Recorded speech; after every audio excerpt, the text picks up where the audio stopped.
Welcome back, guys. Before we get started, I want to say first off, thank you for watching this episode. Thank you again for sharing it. If you haven't already, please share it with your friends and family and send it out in your community. Thank you again for all the support. Before we get into this episode, I do want to invite everybody to Friends Day at Life Church, which is the church that I attend. Friends Day, it's a great day to, if you're just by yourself, come and visit, hang out with us, say hey, attend the service. But bring a friend with you, bring a group. I know I have a lot of family that's going to come to it, so definitely make a trip down this Life Church that is located in 1051 Claypool Hill Mall Road, Cedar Bluff, Virginia 24609. Yeah, again, Friends Day at Life Church, September 22nd, 10:30 a.m., which is the time they have their service every Sunday. Second off, sponsors. So, sponsorship. We are interested in finding some sponsors, the local businesses in Southwest Virginia. We are located right in between Russell County, Tazewell County, and Buchanan County. We would like to have some sponsors, possibly more than one, to sponsor the episode. So, yeah, just get in contact with me or Jay Moore on Facebook or Instagram or X or the Porch Talk page. But that is all for the announcements at the beginning. You'll be hearing from me throughout the episode, time from time, to give you some more. But without further ado, everyone, to another episode of Porch Talk. This is episode 30 and our week 3 preview. We're very thankful to have on two of the best players in Southwest Virginia, one of the best teams. We have running back from Rye Cove, Will Rollins, who just rushed for 163 yards and 2 touchdowns last week against Northwood. He was also named Scott County's Farm Bureau Player of the Week. And joining him, we have quarterback from Rye Cove, Landon Lane, who threw for 145 yards last week and a touchdown and ran for 2 touchdowns. Landon was also named WCYB Player of the Week in Week 1 for a 7-touchdown game against Hancock County. Guys, we want to thank you both for coming on. Appreciate you. Yeah, thank you. I told Will before you got on, Landon, but I did want to mention that this is probably the best heads of hair that we've ever had on the podcast from both of you. So congratulations to that. I don't think you're going to get topped at all this year. But anyway, we'll start very briefly and talk about your childhood. Landon, we'll start with you, and then after you answer, Will, you can go ahead and hop in after him. But just same question for both. When did you guys fall in love with the sport? And then just as you grew up, did you have any athletes you looked up to? And that could be local, college, or professional. So just shoot to you first, Landon.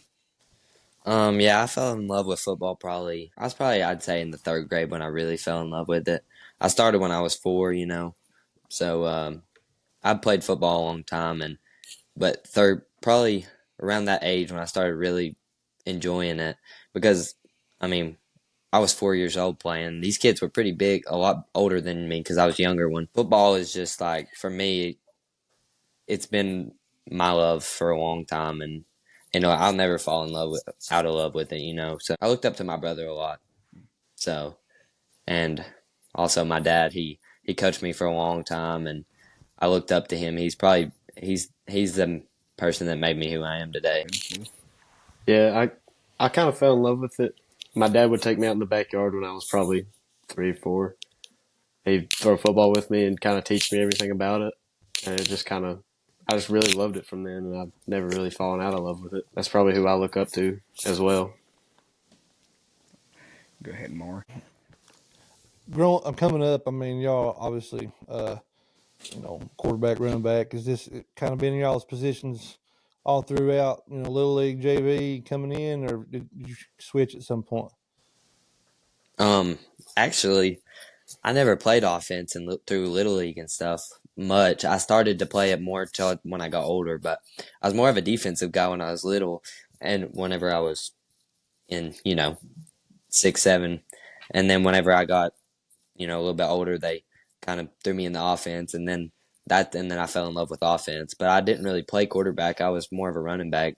But when I got to high school, I was kind of put there, and then it's kind of stuck since. So. Yeah, when I was younger, I played defensive end mostly. And then I was kind of bigger when I was younger. I was a big fella. I played guard too. And as I got older, I kind of slimmed up a little bit enough and got faster, and they just threw me in the backfield, and I've just loved it. You're bigger now, but you just don't move like a big. You move like a small guy.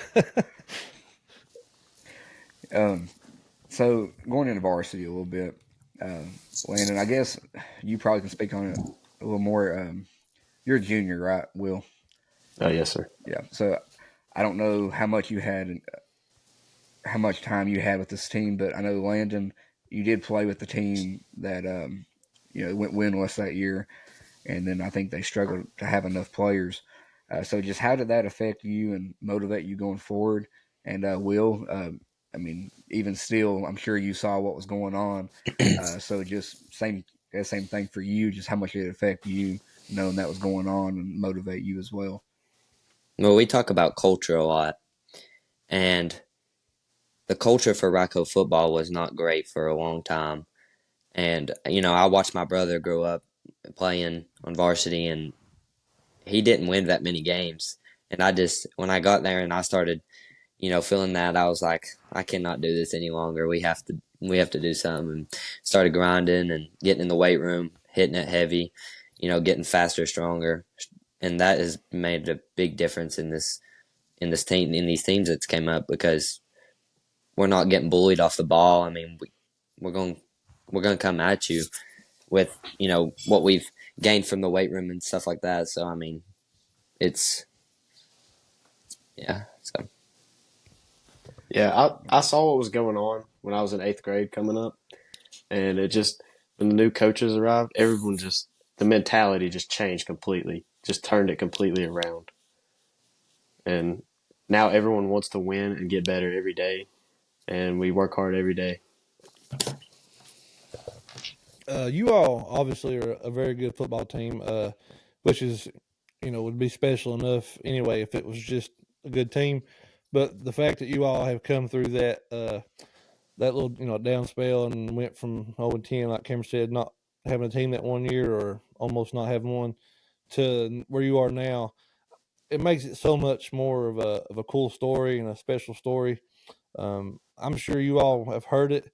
I don't know if you realize it now, being inside of it, but when you get a little older and you're away from football, you'll look back on this. I hope y'all realize how special I think that is to that community. Um, like any community that has a good football team, they love it. But I mean, that's something really special y'all are doing out there.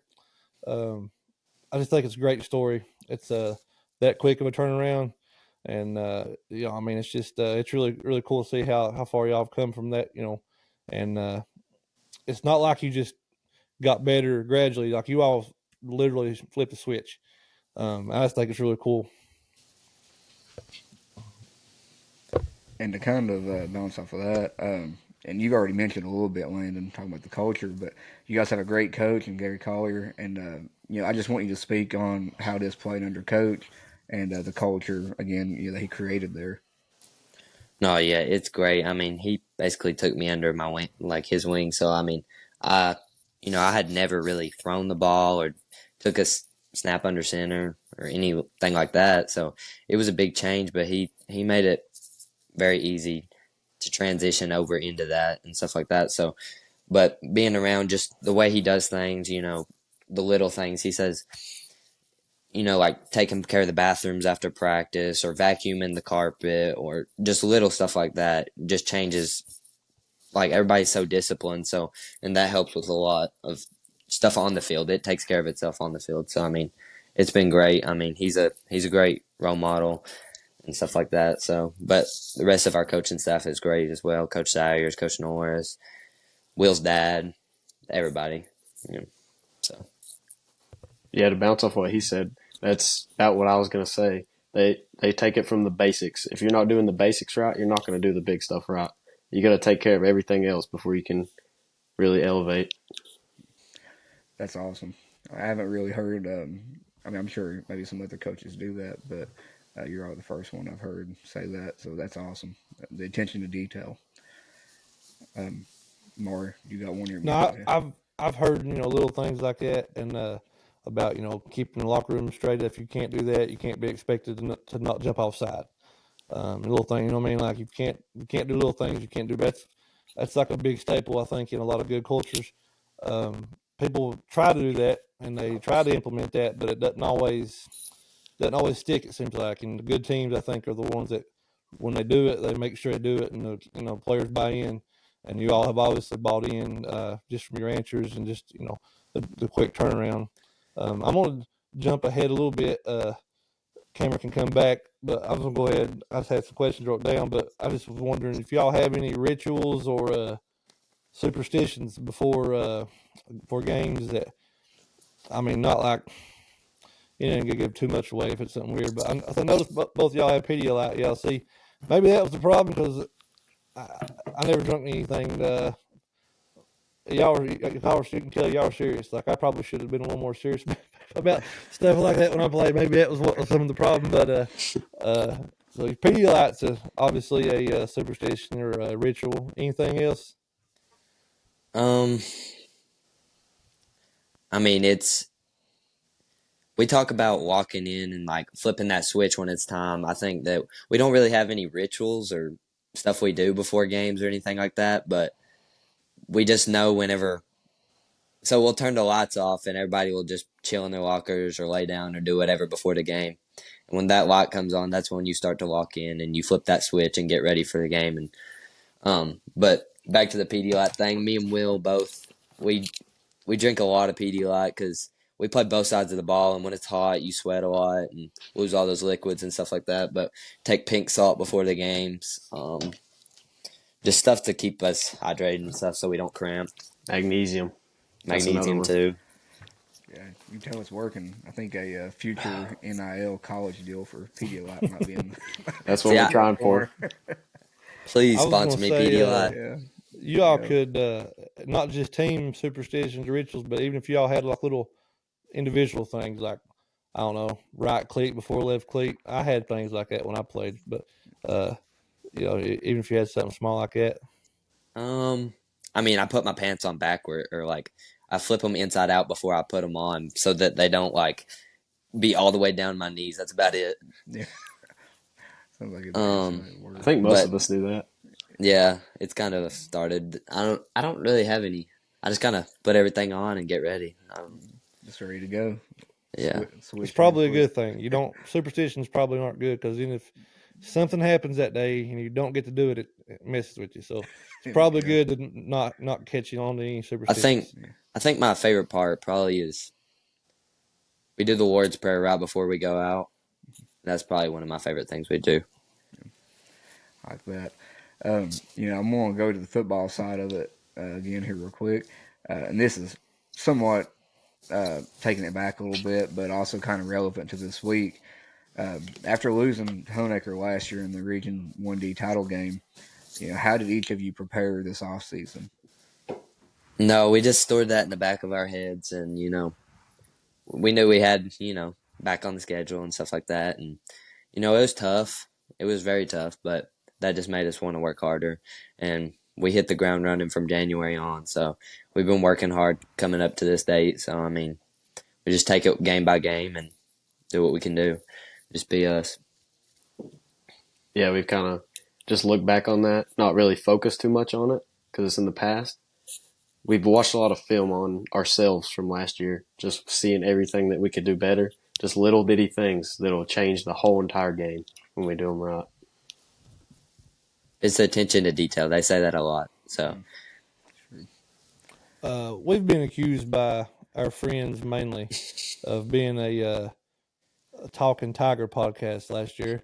But I think if anybody went back and listened to any of our episodes, I think it'd be pretty obvious. I was a very big fan of y'all's last year. I love watching y'all play the way you play.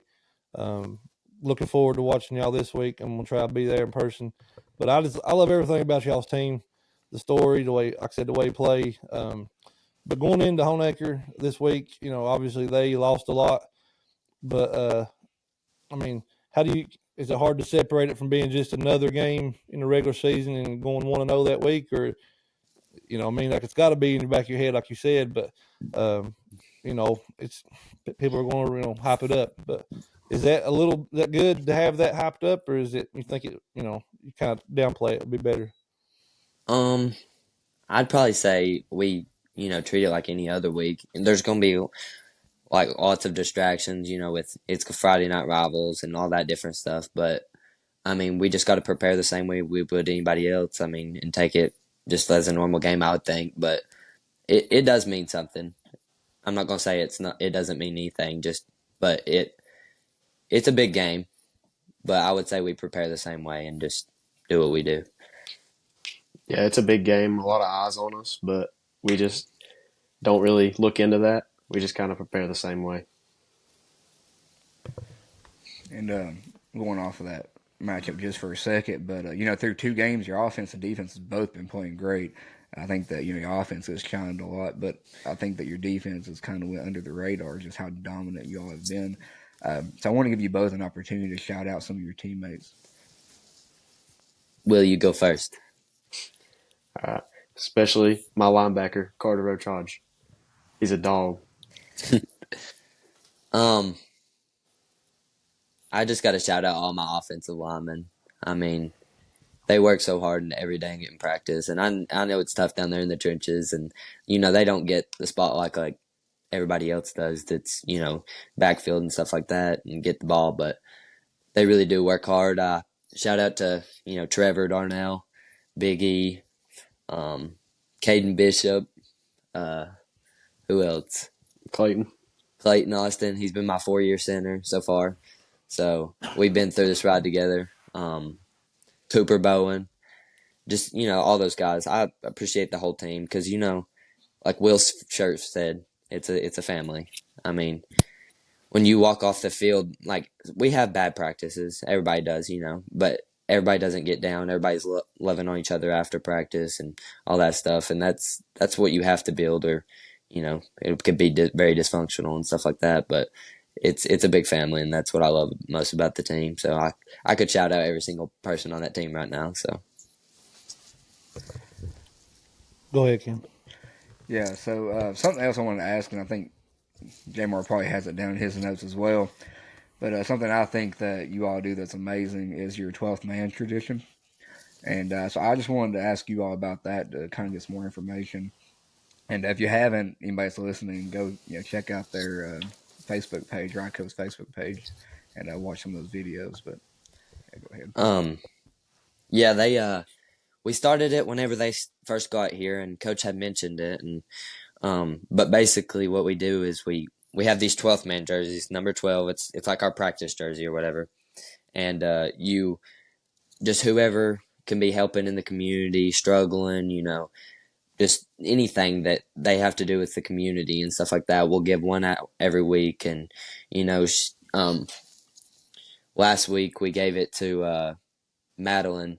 She's struggling with she has leukemia, and so we loved on her a little bit. And before, we had a kid that goes to our school. He also has cancer and stuff like that. Just that stuff means a lot to them. And like after the game, we gave her the game ball, and she was all excited. So that was a big.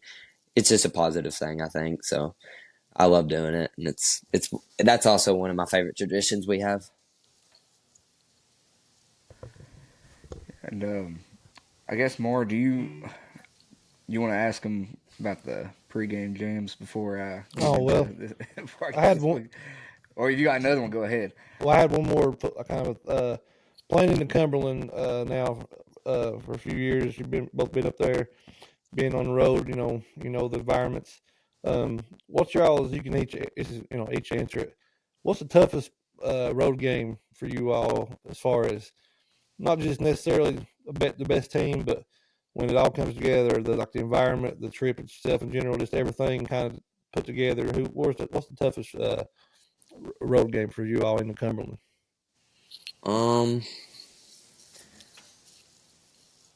Will you go? Yeah, I was gonna say, you want me to go? We're gonna say the same answer. Yeah, I think we are. For me, in my experience, in my 2 years going to Twin Springs last year, just the crowd, how many people there was, and just the whole environment of it. But we brought a lot too, so it was a good even. It was almost like a neutral site game, is what it felt like. Yeah, But the way that their field is, it's basically a big old bowl. So Hmm. all that crowd noise It just goes echoes around down it. into it. Yeah, and they have this massive horn that is Mm, literally will blow your eardrums out.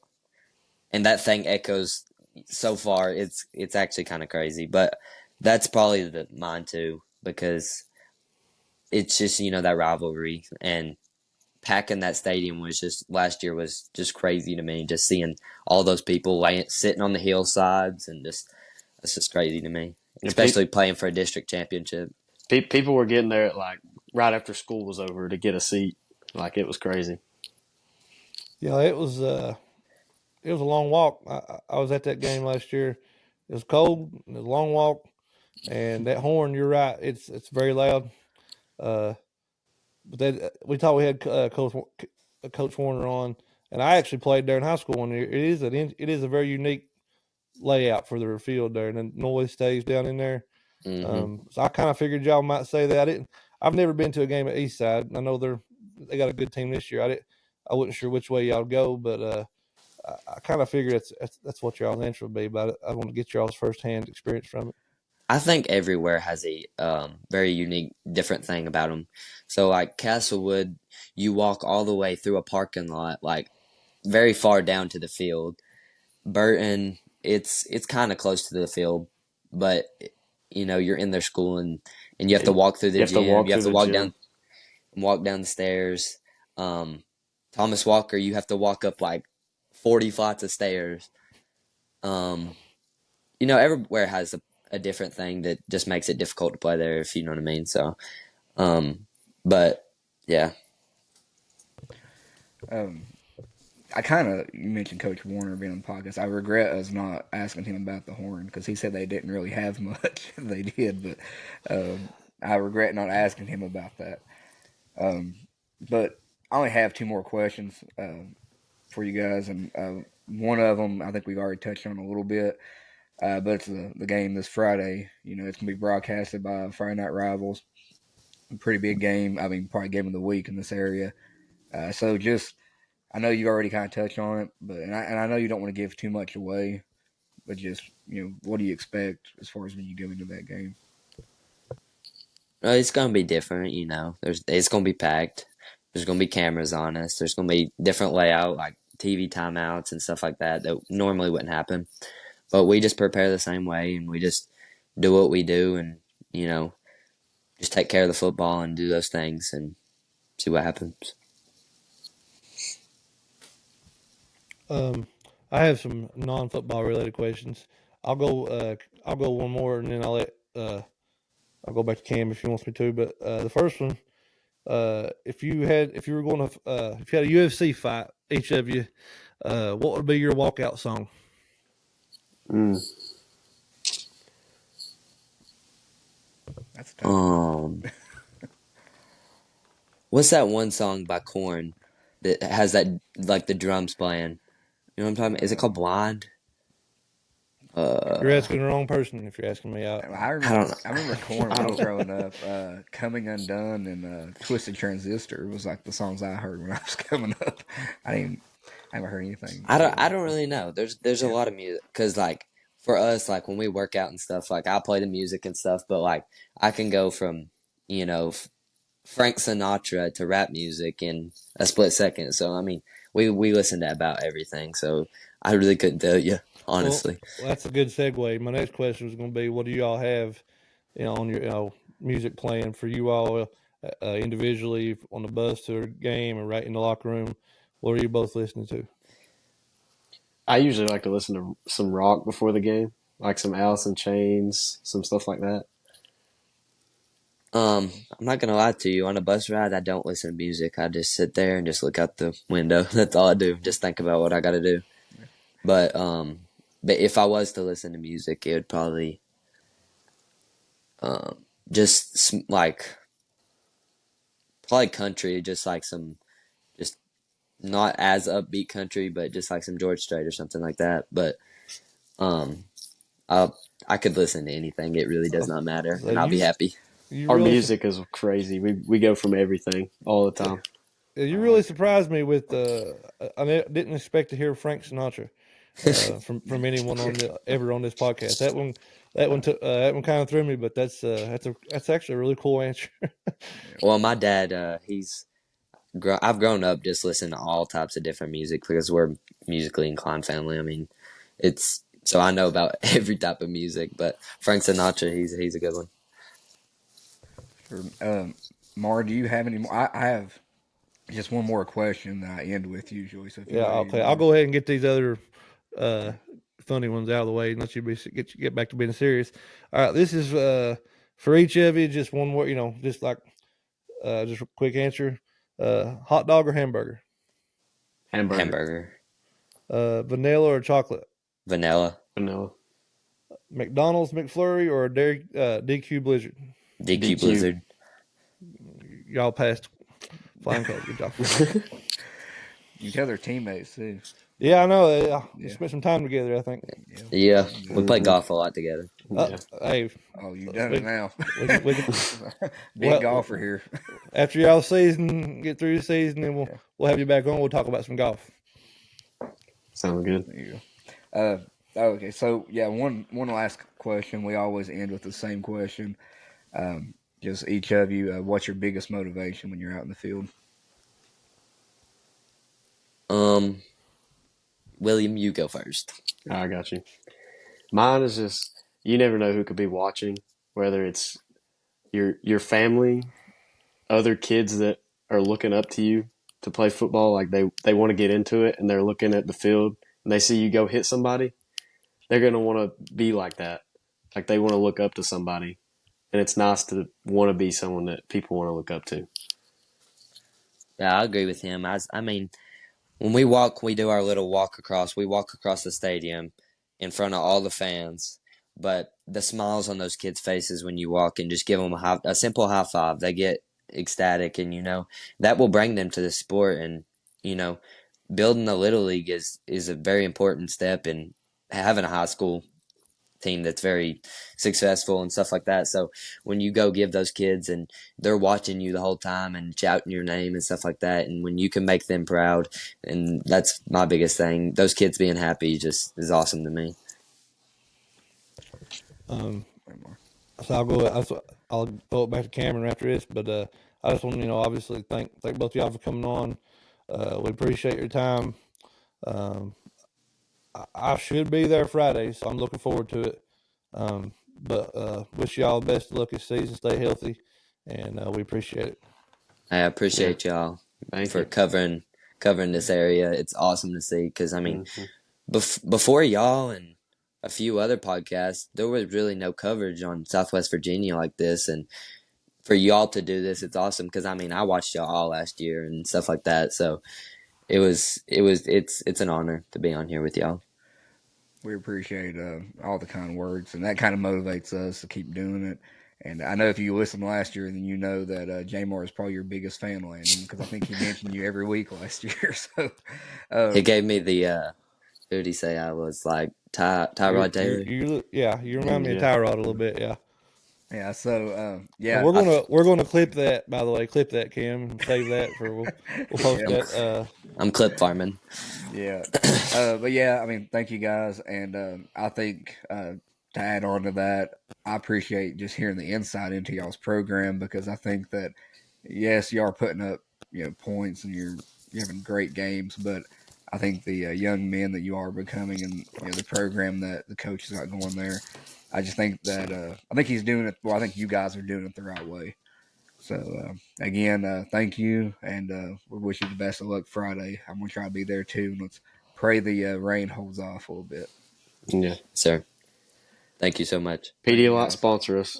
Yep, we need it. I put it on my WCYB interview, so hopefully they see this one. Clip that too. Clip that. Hopefully they sponsor the team.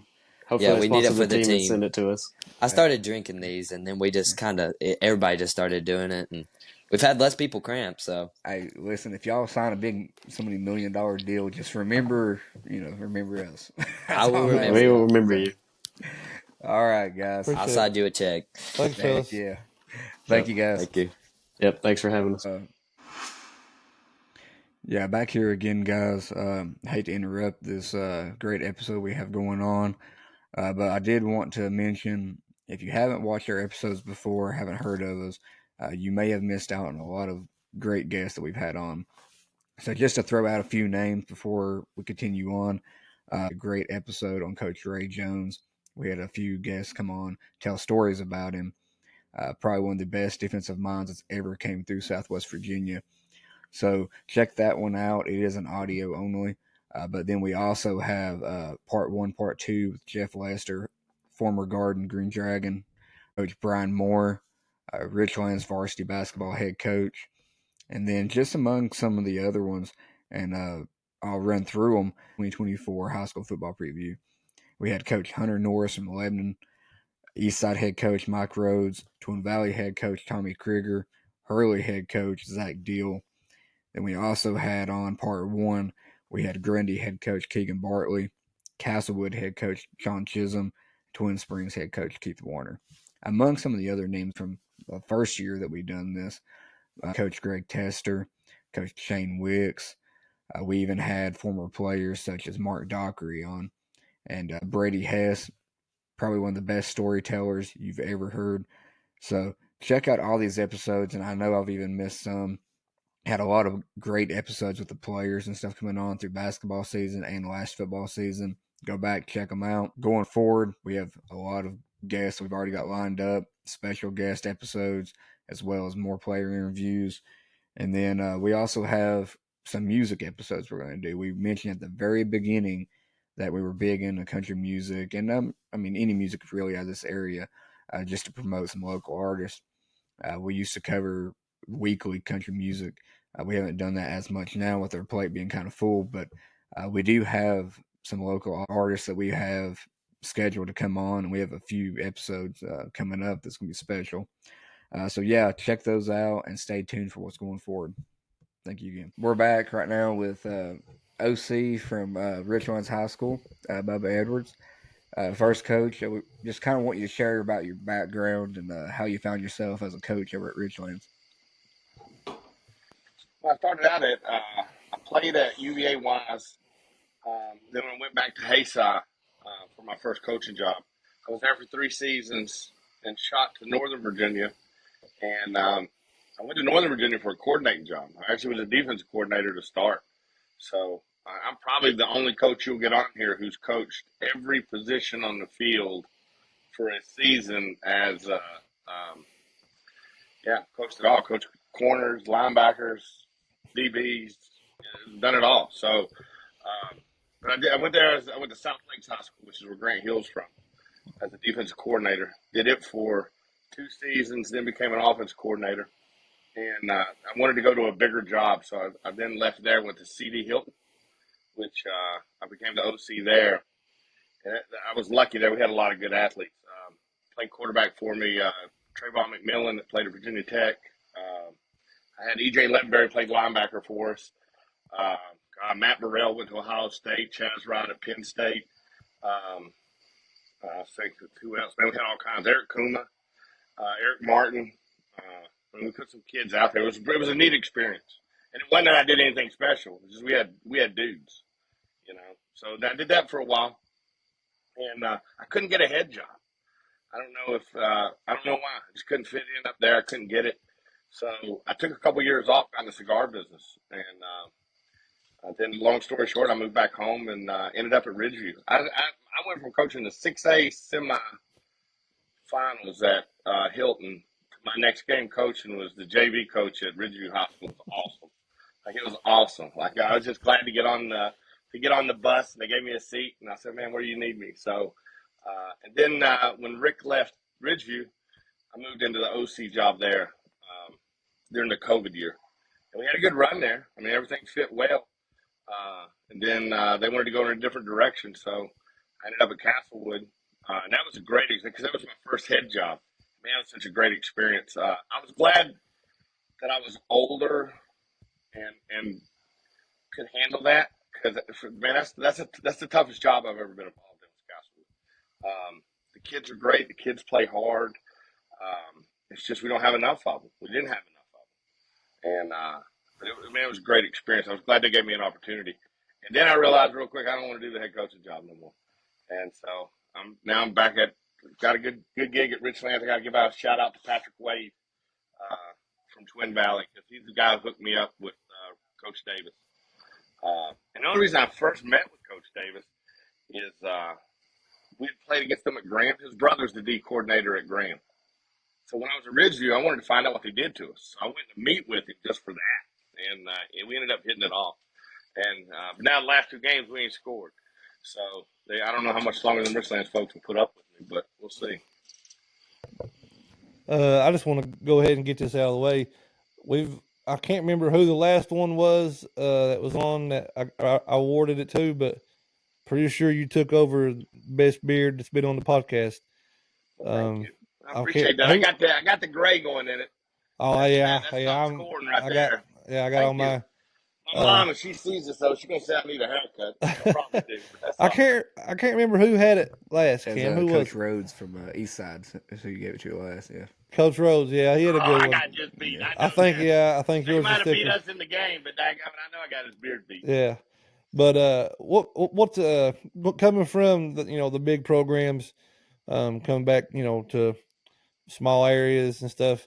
What is, I guess, not really the biggest transition, but is I guess what's the biggest? I don't want to say the biggest difference, because obviously numbers are different, but well, I tell you, I can answer that. I know what you mean. The football there was better on speed. Does that make sense? Yeah. But it wasn't better coached, because we had so many schools. In Prince William alone, there's 14 high schools, and the coaches are spread out. The other problem, Matt, you talk about recruiting and issues of people moving back and forth. Eric Kuma played for us at Helton as a sophomore. He scored a touchdown for us. 7 weeks later, he scored a touchdown against us. So, I mean, that just the moving, the jumping. As an 8th grader in Prince William County going into your 9th grade year, you could pick whatever school you want to go to. That's why Freedom of Woodbridge, they were rolling. The head coach there was running the Little League program in the Route 1 corridor. So he was picking all the kids and saying, hey, just come to Freedom, come to Freedom. And now he's at, where's he at now? He switched to a Fairfax school. I think Springfield. Yeah, I heard about this today. Yeah, he's a good coach. His name's Darryl Overton. He's a good coach. He played at Hilton. It was before I got there. But, yeah, I mean, he's got it figured out on how to get the right kids in there. So it's just speed. But what I love about here, and that's why I was so excited to be at Richlands, they care. We would have games where I know at one game I coached in at Hilton, we had Trayvon McMillan, Eric Kuma, Timmy Settle. What's the cornerback that played at Tech that went to the Redskins? He was a kick returner. Anyways, he played quarterback for the team we were playing against. And there might be 300 people there, and it's great football, We're playing Woodbridge High School that's got Deshaun Hand, who's going to Alabama, maybe 1,000 people, and no one really cares. No one ever spoke to you in the community about what football was doing. So I was glad to come back here to where it matters, we can make a bigger difference. Yeah. So. Deshaun Hand, I think he was the number 1 player in high school that 1 year, wasn't he? He was. Well, and I'll tell you what, here's the crappy part. He was supposed to be at Hilton. So we switched over from coaches from Lou Sorrentino to Tony Lilly, and it's my fault. And at the end of the day, it was my fault. Boy, Lilly let me have it. Because I wouldn't tell the kid he'd start as a freshman. Yes, he would have started. But I wasn't going to say it to him. I ain't going to make no promise. I'm not the head coach. You're not giving it to me. But, yeah, we lost him. But we did rush for 400 yards against him on his senior year at Woodbridge. That McMillan, we ran the zone read. Oh, man, he was easy to read. He was trying to tackle them both. Yeah, I got a little payback. So. I think that, you've kind of touched on it a little bit, about Richlands. Their football program has had many years of success in the past, and I'm sure that, you remember that even from coaching. You talk about coaching Hayside and stuff like that. I know those like mid-2000 teams were really good for Richlands. One thing that they did differently, and they were the first teams I noticed, was they threw the ball year-round. And really, I don't know if you're really supposed to at that time, but I know that Manson's guys, they were working throwing, and I thought they were just heads above everybody at that time. And we're trying to get back to that. That's the goal there, is to get back to that program mentality that they used to have. Because, I mean, it was a program. It wasn't a season at Richlands. I mean, everywhere you go in Northern Virginia, if Richlands came up, football was brought up. You know, that's what they were known for. And, boy, they are hungry. That community is hungry to get that back. You know, it's really sad that they've lost it. But like I said, we're working on Ronnie's doing a heck of a job. That was what attracted me to him, was the culture. All we talked about was culture. We never talked about X's and O's. It's just how we're going to bring the culture back to Richland. Yeah, and I mean I was going to lead into my question that just both of you guys, I think you are probably the best fits to start rebuilding that culture, and it was a winning culture for so long. I have family that played during that time, and they talked about it. It's like, I don't know, it's just that mentality that they expect to win every week, and then unfortunately, I played in a program that we didn't win too many games, and it's kind of hard to accept that you expect to win, and so it's hard to get back to where I'm sure you all want to be, but I think that you two are both. I mean, the whole staff, I think, is a great staff to get it back going. Well, I tell you what, it's going to take a lot of patience, and it's going to take a lot of hard work, and we both know that. I mean, we talk about it every day, and it's like I said, it's hard not to get frustrated because everybody expects. I hate to say it, they want to see the baby without the delivery or carrying it for 9 months. This thing ain't going to happen overnight, man. It's show me the baby. Don't tell me about the delivery. So, but we're working on it, and the kids are bought in. That's the best part. The best feeling. Yeah, Union rolled us, and man, Union's good. Let me tell you what. If Union's not playing in the state semis, man, Graham got them. That would be the only reason, in my opinion, because man, they look good. They're big. They're fast. The Boston kid does a good job. But we played hard. We played for 4 quarters. That's all we could expect. Try to win a quarter. Try to do something right, and I think that's been our motto as a coaching staff. Is we've got to fix ourselves. We can't worry about everybody else. We got to do the right things by us, and then we'll take care of everything else. So that's kind of where we're at. Last year, Richlands owned 10, but they had, I don't want to say they had Tazewell beat last year, but pretty good lead before the delay, and then they had to come back next day. That's almost like, in NFL, it's like a division game. It's like, it's just one of those games where you almost just records matter more in high school, I guess, but it almost doesn't seem to matter as much. There's more chance of an upset. But it being your first backyard brawl experience, I'm sure you've heard all about everything. What are your thoughts on going into it? Well, I've been told all past sins will be forgotten if you can get this one. So I don't think nobody will care about the first 2 games if we can pull this off. And, I didn't realize it was that big of a rivalry. I mean, I knew it, I guess. But I'm not involved. I'm not engulfed in that community. And, I remember a time when Tazewell didn't score on them for 4 years. You didn't realize that there's a group of Tazewell kids that never scored. And I didn't know this till recently. Ronnie said Mance had a really hard time with Tazewell. So if he could have went for 3 on a 2-point conversion, I guess he would have. Like that's how he felt about him. So I could understand why now that Tazewell has the upper hand, why they feel like, hey, we're going to take it out on you. Last year, I don't know. No one's ever really told me why they changed to Monday. I've watched the film a dozen times, but I don't know why they went to Monday. Yeah. But they looked like they had them on the ropes, and then they didn't. So, but man, Tazewell's big. Man, they're big. They are big. I can't even believe they spread it as much as they do for how big they are. But like I said, we're just trying to take care of ourselves. Hopefully, we come out here with a win, and the community will be happy because this one's the one. Since I got there, that's what they said. You got to beat Tazewell. Got to beat Tazewell. It felt like Clintwood-Hayside. If you ever knew that rivalry, man, that was at Hayside people, man, all they ever want to do is beat Clintwood. They didn't care.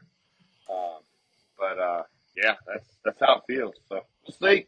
Hopefully we pull it out. I think I may be wrong. Jim Moore can correct me, but I think weather, played a part in the last year's game. Yeah, I think it was something with lightning. It got late. And then there was a lot. Seems like there was a lot of stories I heard coming out of why it didn't continue that night, and a lot of rumors. I don't know what's true and what wasn't, but a lot of speculation Hey, going on. what I've tried to do, and I love Tartar, man. Tartar's kids are really good kids. They play at UVA Wise. One son's a long snapper there, and I'm glad that I speak to him every day before I go out to practice. So I can tell that he's relieved that he has carried it. He did what he had to do. Does that make sense? Mm-hmm. So and that he loves Richlands more than anybody will ever know, I think. And I feel for him. I feel for him on that he had to go through that. But like I said, everything's got to change. Everything's got to move forward. And he did what he had to do. And who knows why? I'm going to ask him tomorrow, though. I will ask him. I'll say, hey, man, why y'all go to Monday? See what he says. So, because I guess it was his decision, right? That's what I've heard about the rumors, and not sure what went into Whose idea it was? Yeah, because I would imagine Richlands would have wanted to finish that night, but I don't know. For me to get on the bus and leave and then come back. Ain't no way. Right. So I'm not sure what went into that. I've heard different things. Don't know if anything I've heard is true or not. So it's hard to tell. Ask him. I will ask him. I think I feel comfortable enough I'd ask him. Okay. Like I said, he loves Richlands, man. He's still there. He's still teaching every day. He's a 40-year teacher. Yeah, we've talked about doing it, and I think we're going to get around to a lot of communities and do this, but just recapping like overall just like football history of the school. And Coach Tartar has been mentioned several times as being one of them that I should get to do that with. And I would probably try to get him among some others, Yeah, there's a Boots at Castlewood the got to get. He's got a record of every school over the last 60 years, I think. Yeah. Their wins and losses. Yeah, he's got all their head coaches. It's like a PDF college guy. That's awesome. It's really worth. It's the stat guy at Castlewood. That's what he does. We're gonna have to get Wade to hook us up then with that. Yeah. Oh, Wade will take care of it. Yeah. Have you guys had Wade on here before? Yeah, He's one of my favorite people of all time, by the way. He is. He's a dog. I love. We've known Wade for a while. Yeah. He. I don't think he lived there, but he spent a lot. Kind of grew up. Spent a lot of time on the hill where I grew up. Kind of had some family lived there, so I've known him for forever. Went to Garden for a long time before he went to Council. Yeah, he was the last guy to score a touchdown for Garden. Oh, is that okay? I didn't know that. Before the school tore down, he was the last guy to score. Huh. Now, asking the game, though, I think they're going to be like 70-7 against Honaker. But he scored the last touchdown. Yeah, there you go. Go ahead, more. I wanted to jump off real quick. We'll get back to Richlands, but while I'm thinking about it, you mentioned coaching at Hayside. I would love to just sit down and talk to people and just hear insight into this. I've never had opportunity to, but talk about being a coach under Coach Colley and what he's like. Because in my mind, I've always called him the Steve Spurrier of Southwest Virginia. My dad always talked about him, how good a coach he was. But I'd love to hear from somebody who's been over there. Well, as a player, now when I went through there, you got to keep in mind, I didn't lose the regular season game as a freshman, sophomore, junior, and then my senior year, we only won district games, so we lost our first regular season game, and that was tough. But, man, he was a really good father figure to me growing up. Probably the second closest thing to a dad I had other than my dad. He was always super good to me. And there's a lot of things I didn't realize that he had already implanted. I didn't know people miss practice until after I got out of college. I went to South Lakes. I'm like, what are you doing? You're missing practice? Who does that? But at Hayside, you didn't miss practice. This is what you didn't, because you didn't. We had an expectation there that we didn't want to. I know for me, I never wanted to disappoint him. But when I went into coaching there, it was the hardest coaching job I had. Man, he was hard on me. Yeah, he treated me like a player at times, and it was hard for me to grow, I think. And he did it on purpose. I know he did it on purpose to make me better. Does that make sense? Like, It was, you're going to have to learn, and you're going to have to bide your time. And I was so, like, stupid, egotistical, young, ready to go. And I left, and it was so awesome. I was at Helton And then he's calling me every week and asking me what we're doing and how we're doing this. And I was like, holy cow, like, what? Like, you're asking me? Like, and it was a great feeling for me. I love the guy. I don't see him enough, and I don't talk to him enough. But every time I do see him, we're going to sit and we're going to chat. And he's just a great guy. And I'll tell you this, my first 4 years as an OC, I ran his pass stuff. I ran his arrows, bench, his curl, called his formations the same, signaled them the same. And I had 2 receivers at South Lakes, one named Thomas Mayo, who was All-American at Concord, then went to IUP. And I had a guy named A.J. Price, who went to Penn State. And I couldn't get him the ball enough in his system. And that's how I adapted to what I have now. It's not that his system's wrong. It's not. It just I couldn't get it was so for 2-sided. I needed 4-sided. Does that make sense? I needed 4 receivers to go do their thing, not mirror routes. So I came to that from him, and it was awesome. I still run a lot of his stuff. Still really use his practice routines. Because what he did was he would take a good quarterback, or good athlete, teach them how to play quarterback, and then take kids and put them in space and beat you that way. I mean, that was his gig. You think about all the good quarterbacks he had throughout the years, from the Comptons to John Salyers. So who was it when you played? Who was it? Was it Collie when you were there? Would it have been his son? Yeah, I think he played. Let's It was see. the oldest one at that There point, was right? there was a left-handed kid, I think maybe. That was Lance Compton. Well, no, I was after Lance. He was after Lance? Yeah. Oh, no. It would have been Chris Fleming, would it? No, that was after me. There was somebody there between. I can't remember. I was maybe Kevin. I can't remember. I don't know if Jake played quarterback or not, but Jake did there for a minute. We got yeah. beat by Tyler. You remember Tyler Ball at Honaker? Mm-hmm. He beat us over there one time, man. That was a hard loss, man. And what a good player. And shoot, I'm Yeah, that was Jake. I think Jake would have been. Yeah, I don't know. They all run together now. Yeah. But yeah, he was coach was awesome. And a lot of things. I wish I could be as patient as him. I run off the mouth much. He don't run off the mouth as much. Yeah. So I wish I could be like that. You mentioned What's sad now is the stadium's all tore down. Oh yeah. Drive by Sand Lake now, the school's gone, everything's gone. It's like it's just a time forgotten. You Yeah. guys know how it is. Garden went, Twin Valley went. Hurley will be gone soon. Yeah. You know, that's crazy time. It is. Go ahead, Ken. Yeah, I'm going to jump back on the team just for a second. Colin Atkins has been in the paper quite a bit.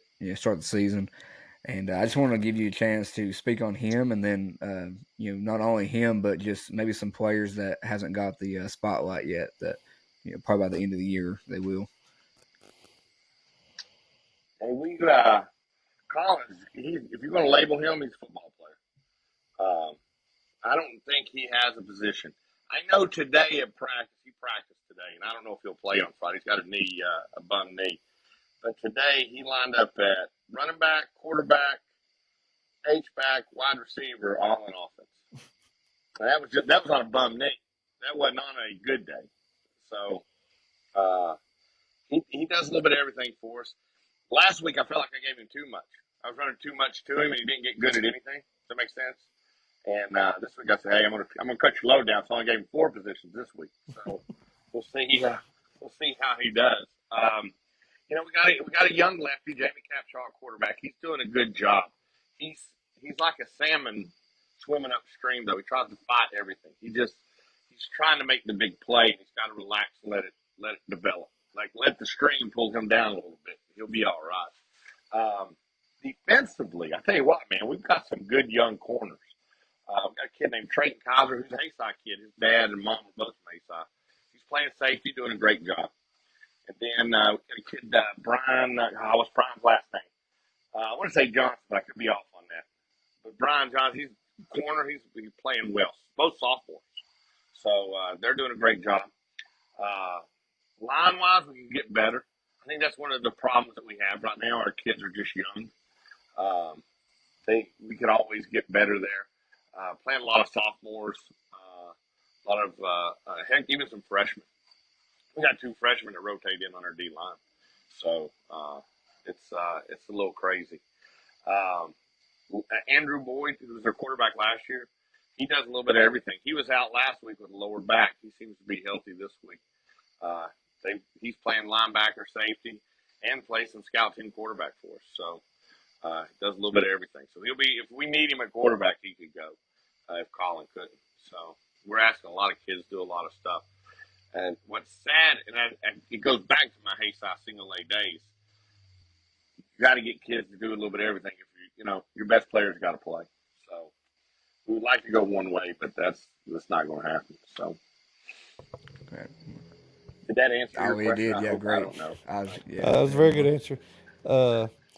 I was it's going to sound like a wrap up question, but I'll throw it back to Cameron in a minute. But I know moving forward, whether people are Richlands fans or not, it doesn't feel right in Southwest Virginia without Richlands being good at football. So as a fan of the area and fan of the sport, like I'm rooting for you all and hoping y'all get back on that level. What do you think are your biggest keys as far as not just getting the players buy into y'all system, but what are some things moving forward throughout this year? I don't want to say goals, I guess, but things you're going to look for to see if you're heading in the right direction, whether it be just Well, improvement. the first one, I can answer this one easy. The first one for us is: are we playing hard? Are we playing for 4 quarters? Can we do the things that we should do? Get to the ball, block to the whistle. Those. If you do those things, it don't matter what level you're at. If you'll do those things, you will start to see winning, and that's what we're trying to preach. I think the big one for us right now is teaching them how to practice. We'll have 2 good days of practice, 1 bad day. What we feel is a bad day of practice. And it's just because they don't know that every day you've got to practice at a higher level to get better. That's the only way you get better. I'm a firm believer, and this is one thing that sold me on Ronnie. We're both in the same boat, that if you're not practicing, you're not getting better. And we want our practice at a higher level. We want our line to be able to go one way. So at practice, the biggest competition we have should be our D-line and our O-line playing against each other during the week. And then when we get to the game on Friday, it should be easier. That's when you know you're going to start winning, when you see that is the outcome. The other part, if we don't get it right, I'm going to be a short-time employee, and I'm going to be going back to so it is what it is for me. It's all in or nothing. So but there's a few things we got to do. We got our weight room correct. We felt like we had a good off-season weight room. We didn't have a field. And I'm not making excuses here. But they worked our field up, so we didn't start practicing on our field after 2 days. So we were on a softball field all year, and we didn't do the throwing that I would like to do in the off season. So hopefully this next year we see a bigger jump than we saw this year, if that makes any sense. The other one is now there's 4 to 5 coaches. I think it's 4 of us in the building now. So we should be recruiting kids. I know I was telling Ronnie the other day, it'd be great to have a guy in the middle school. No one understands the importance of the middle school coach. Take Greg Mance, for example, who was teaching middle school PE. He saw all those kids at a young age and knew who to recruit. So, you get them out. And, we're hoping that we'll survive this year. We can get through it. We'll get some wins, get those kids to buy into what we're preaching, and then have a great off season and see where we go. So, and I hate to say we're not looking past the season, because that's not the case. But, we're in this for a 5-year goal, and that's where we're at. That's part of our 5-year plan. This is kind of off the cuff because I didn't realize you went out east, but let's see, it might put you on the spot. But let's go. I'm gonna go top 3. I'll just throw and lump them in together. Top 3 players that you've coached or coached against in high school that you've seen. Okay, top 3 players that I have coached. First would be Trayvon McMillan, who played at Tech, running back. He played quarterback for me for 4 seasons. Me and him, I picked him up every day. He was homeless and would live at different spots in the county. And I would go pick him up every morning. And me and him had a great relationship. We still talk every so often. He's actually working a contractor in Northern Virginia now. But he had a good career at Tech. And then what sucked for him was when Beamer left, he was the last 1,000-yard rusher for Beamer. So then when he left, and what was it that came after him? Fuente came in. Like, Trayvon's a great kid, man. Like, listen, if my daughter came home with a kid like Trayvon, I'd be tickled. But he would see him in the hallway and said that Fuente wouldn't talk to him. And then, lucky me, I talked to Jordan Stout not too long ago. And I was like, hey, did you have that same experience? And he said he had the exact same experience. So I was like, man, there's two good kids. You think of two quality individuals. Anybody ever tell you about Jordan Stout? They tell you he's a quality individual, correct? I mean, and so Fuente, man, I don't know where he's at now, but he ain't on my radar of a good person. Then I would go with Chaz Wright, who played at Penn State. Man, he was a stud. He was 6'7", 310 when he graduated. He ended up playing against T.J. Watt as a sophomore, and it ruined his career. It shell-shocked him at Penn State. I don't think he did well after that, but he was there. He graduated. He's doing a good job. And then I'll go third, Dominic Miller. And you guys have no clue who that is, but he rushed for 1,000, threw for 2,000 for me at Hilton. Went to Richmond as a cornerback. He graduated now. I think he's coaching somewhere in Northern Virginia. I haven't spoken to him in years. Three that I've coached against, Deshaun Hand would definitely be number one. Number two, Jonathan Allen. Shoot, now I'm going to backtrack. I'm going to take him off Deshaun Hand. I'm going to put Jonathan Allen on there. Because we were at South Lakes. Jonathan Allen hit a kid as a sophomore who was our freshman running back so hard his helmet popped off. Kid quit. So I'm never going back in. So, and we were so Stonebridge that Jonathan Allen went to. It would have been like Powell Valley being in the Cumberland district. Okay, so everybody was competitive and bad, but then there's Stonebridge. So they had Kavea Wilson. I'm trying to think. The Thompson boys that went to Richmond. I mean, it's loaded. But Jonathan Allen was a stud. I've never seen. If Google his high school highlight film and tell me one better. Probably Dockett from Alabama would probably be the only one that's better. Then Deshaun Hand. God, third coached against. I know there's one out there.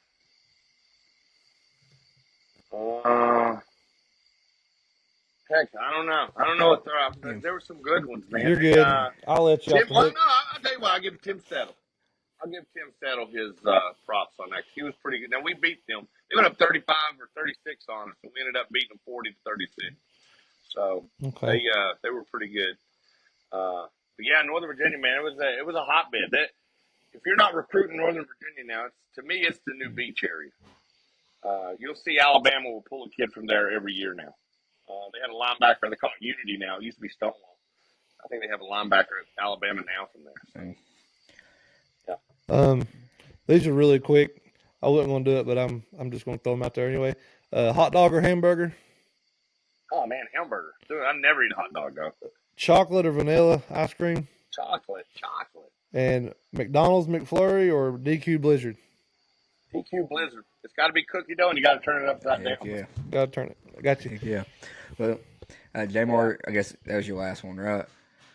Yeah, I'm good. Man, we appreciate you coming on. I honestly would love to have you on at some point to just talk about just a whole hour, just talk about all your experiences, because there's so much there that's hard to pack in, even just in a short period of time. Well, you guys let me know anytime, man. I don't do much in the evening, so give me a phone. We definitely appreciate it. Yeah, I could for sure. I could sit and talk to you for 2 more hours. Well, I appreciate it, guys. I thank you, and anytime I can help you out and help you promote it, let me know. We appreciate it, and we appreciate your time. Thank you, guys. Have a good day. Let me pull this up here real quick.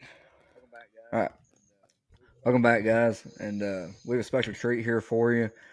We have Brady Hess returning to the show. Brady has been on before for a special guest episode number 4. If you haven't checked that out, be sure to do so.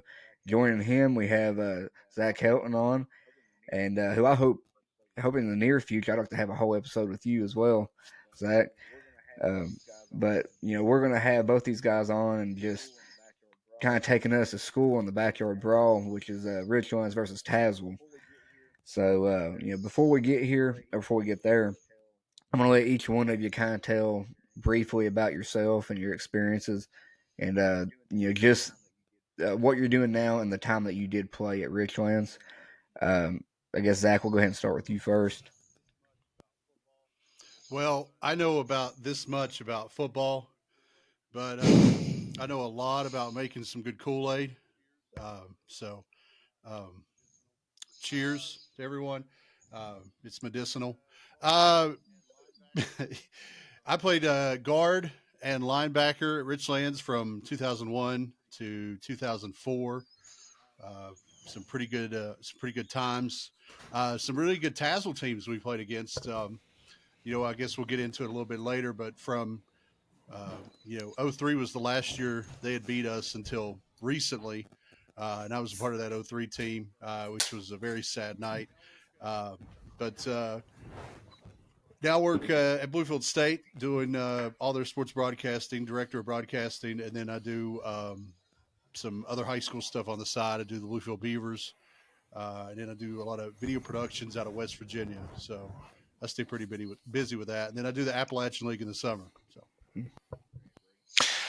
Yeah, I played at Richlands from 2010 to 2013.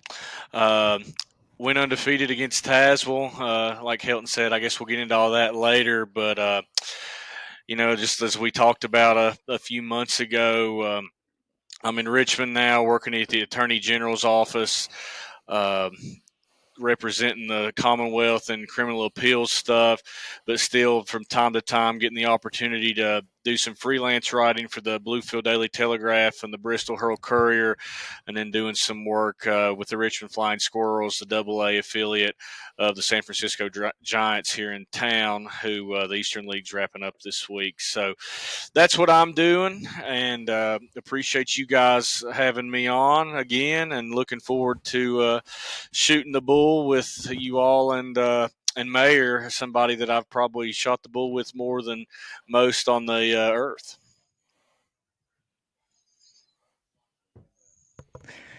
Awesome. And before we kind of go down memory lane, I had our stat guy, which disclaimer is a Blue Tornado as well, part of the staff over there. He sent me some stuff, and I wanted to throw this out there before we get started. Richlands is 53-44-2 in their series against Tazewell, according to his numbers. Richlands did win 16 straight before going 1-3 in the last four, and last year's matchup being 39-36. The Richlands class of 98 and 20 graduated 4-0 against Tazewell and never allowed a single point against them. So just wanted to throw some of those things out there for him. And I know, for the people from Tazewell that do watch this is going to be a pretty heavy Richlands episode. And I'm sure we'll probably hear about that. But realistically, we'd love to have some Tazewell people on as well. And I'm sure that their team's good this year. We'll showcase them quite a bit going forward, and hopefully have a player or two on. And anybody that's watched this show last year, we talked pretty highly of them last year as well. So we'll just get started. I thought what might be best is kind of start with Zach, since you're a little bit older, and try to cover up as much of this timeline as we can. So we'll go to you first, Zach, and just talk about maybe some of your earliest memories about the game between Richlands and Tazewell. My earliest memories of Richlands football in general was the '92 season when they won the state title. I don't per se remember the Tazewell game that year, but I do remember the Tazewell games in the mid '90s. There was some good games. Then Tazewell was kind of, that they had their heyday in the '80s, and they were kind of on the down in the early '90s when Richlands was on the come up. Some of those games in the late '90s were really good when both teams were kind of struggling. I remember, I think it was late '90s, Travis Brown and Josh Meltzer and those guys, they beat up on Tazewell a couple of times. But I believe his name was Stuart Angle. He was quarterback late '90s. He did really good with them, and I think they beat Richlands. Maybe it was '99 or 2000, somewhere in there. But it seemed like every game was always competitive, and the atmosphere, even going probably through the time Brady played, was tremendous. I think really until COVID, there was usually like 7,000 people at this game, and it didn't really matter how good we were or how good they were. Fans always showed out for our games, and it was always a tremendous atmosphere. And even when we got in high school, we knew a lot of the guys who played just coming up through all stars and stuff like that. We were always really competitive, and we always played against each other in a lot of different sports. And then uh, we always knew the girls from both schools. We ended up at some, I'll put it as social events where everyone was together. And, usually it was a good time unless a fight broke out, but it was still fun. But the rivalry runs pretty deep, and it's been a fun just to kind of see it from growing up as a kid to playing in it, and then now I'm kind of like Brady. Sometimes I get to cover it with the paper. I've been on the radio for a few of them as well, and it's I see the Beaver Graham rivalry firsthand a few weeks ago, and 12,000 people show up for that. I would put Tazewell Richlands right behind that locally in the rivalries, just as hype, and it's usually a very competitive game, and it's an opportunity for a lot of people to come home and kind of mingle, and sometimes class reunions are kind of thrown around it, but I would put them like 1A and 1B rivalries here in the region. You got anything more? First of all, love both hats. You answered the question I had. I was going to ask you all compare it to the Bluefield Graham, but you basically answered the question I had. I would think, I don't know. I guess it being their how close they are in Bluefield Graham, I guess maybe the slight edge, and maybe both teams are a little more competitive year in year out. But from everything I've heard, it's just as intense and just as hate filled. I hate to say hate, but Yeah. I mean it's a real thing from everything I've been told from people I know from Richlands and stuff. So I'm probably not going to make it this year, but it is on my list of games to eventually get to at some point. But yeah, that was my question, Cam, was just the Grand Bluefield thing. But what was that like? You said you went to that one. I've never been to it either. It's another on my list. But is it everything it's hyped up to be? Not to get off topic, but Yeah, I went a few times when I was at Bluefield State. Back 15 years ago, the tailgate would start about 9 o'clock in the morning, and there was no rules then. You could go anywhere and do anything pretty much in the tailgate area. Now they've kind of calmed that down. They've kind of put it in one area, and they've taken out some different beverages that you can't have. So things are a little calmer now. But the past 2 years, I've got to broadcast that game, which has been a treat. Both games have been they've been competitive, but they've been sloppy, which you kind of expect first night for both teams. But it's always entertaining. Last year, the weather was really good, and I bet you there was 13,000 people in there. This past year, I know we got hampered by a lightning delay for about an hour, and that kind of weeded out some folks. But there was still 8 to 9,000 in the stadium when we kicked off. So it's a tremendous environment. Mitchell Stadium is full, and I would tell anyone if you got a chance to go take it in to do so. Yeah, I think we're gonna have to make it up there to a game maybe next year or something. Um, so let's talk a little bit about your playing career against Tazewell. Just any games that stick out, or any moments in the games that maybe stick out. Well, my freshman year, I dressed, but I didn't get to play any. Sophomore year, I played a lot of special teams and a little bit of defense. That game sticks out. It was at Richlands. Our center, one Freddie Ellswick, who's now the general manager at Ramey Automotive of Richlands, shameless plug. But he was the center, had his helmet knocked off mid-play, and had his head busted open. So this was, I think, maybe late in the first half, and he had blood all over his jersey. and they hustled him to the hospital. And like late in the third quarter, here comes Freddie back in wearing one of our older jerseys, because at the time we had just got these new Nike jerseys that had Richlands across the chest, and the year before we had just navy white or navy blue and white with no name on it. So he had one of those jerseys on, and came back in and finished the game, and we beat Tazewell that night at home. Um, and I'm going to skip junior year for a second. Senior year, we had them at home and beat them 21-0, and that was a really good Tazewell team. Bobby White was in his first year as head coach, and they went on to play in the state semifinals the same Saturday we did. Back in the old Division 4, Division 3 days, we were Division 4, they were Division 3. They played Gretna on the road, and we played Salem at home, and both of us lost that game. But, that game that year was very tough. I think we shut them out at home.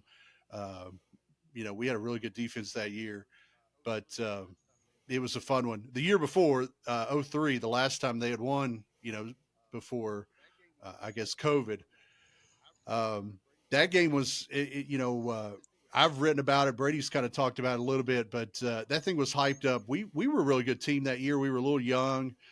We had Timmy Brown at quarterback. I think we only had 5 or 6 seniors that year, and we were junior heavy. Jeremy Keene, myself, Travis Tatum, Thad Wells, Jesse Smith. All of us were juniors that year. We were kind of, we played a lot in kind of pickup roles. Sophomore, some of us got to start and kind of different things, but it was kind of our year along with those guys that junior year. And game 2 of the year, we'd played Gate City really tough the week before. They beat us. Gate City went on to win the state title that year, but we were within 3, I think. Late in that ball game, they beat us by 10. But we had a good outing, and the Bristol paper had picked us to beat Tazewell. I remember it vividly, 35-0. Not that we were looking or anything. I don't really think any of that was in the back of our heads, but they were very talented. They that was the last year of Coach Harris Hart, who he was fired at the end of that year. But they had some talent. Cleaver, Muncie, Wilson, McDonald. They had some real good talent on that team. And I remember we got inside the 10 like 4 times and couldn't score. And it was kind of foreshadowing. We ended up losing on a last-second field goal miss. We were driving towards the scoreboard end and straight on 35-yarder from the 25 and went wide right. And that's how we lost. We lost 12-10. And their students ran onto the field and was like trash talking us. It was like personal because they all knew us by name. I remember like a few girls we had partied with that summer and maybe, the pool in Tazewell or Richlands, and man, they were dogging us bad. And we back then, they didn't have the nice new field house now, and Tazewell dressed underneath the elementary school gym, which is on the scoreboard end. So we had to walk all the way back to the high school through the parking lot, and it never stopped. They were Tazewell fans were getting on us. It was bad. And then we sit in the locker room for like 20 minutes before we even decided, what are we doing? So we shower up and get on the bus. And then anyone that knows Tazewell High School, their cafeteria is at the bottom of their gym. And we were behind their cafeteria where our dressing room was. It was like outside the boiler room. It was really a hodgepodge setup. But we're walking back out to get on the bus. They're having a dance, and all the same people that just berated us on the field were out there waiting on us to get on the bus and let us have it one more time. So that was, this was before social media. I'm sure it would have got wild that night. But we get back to Richlands, and we didn't have the field house yet either. We were sitting in the old locker room in the high school, and we sit there for 3 hours after that ball game. Just kind of no one really said anything. We were just kind of looking at each other like we just got beat by Tazewell. And we turned it on. I think we only lost 2 more games that year to Ahmad Bradshaw and Graham, which a lot of people did.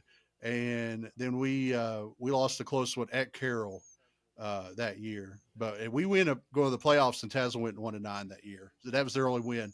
So to make insult to injury, but that was a really talented. They were better than a 1-9 team, and they proved it the next year when they went to the state semifinals like we did. But that might be like one of those last thoughts that go through my brain before I take my last breath.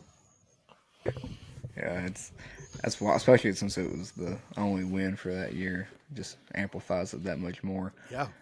You got anything more before I go to the next? Yeah, go ahead.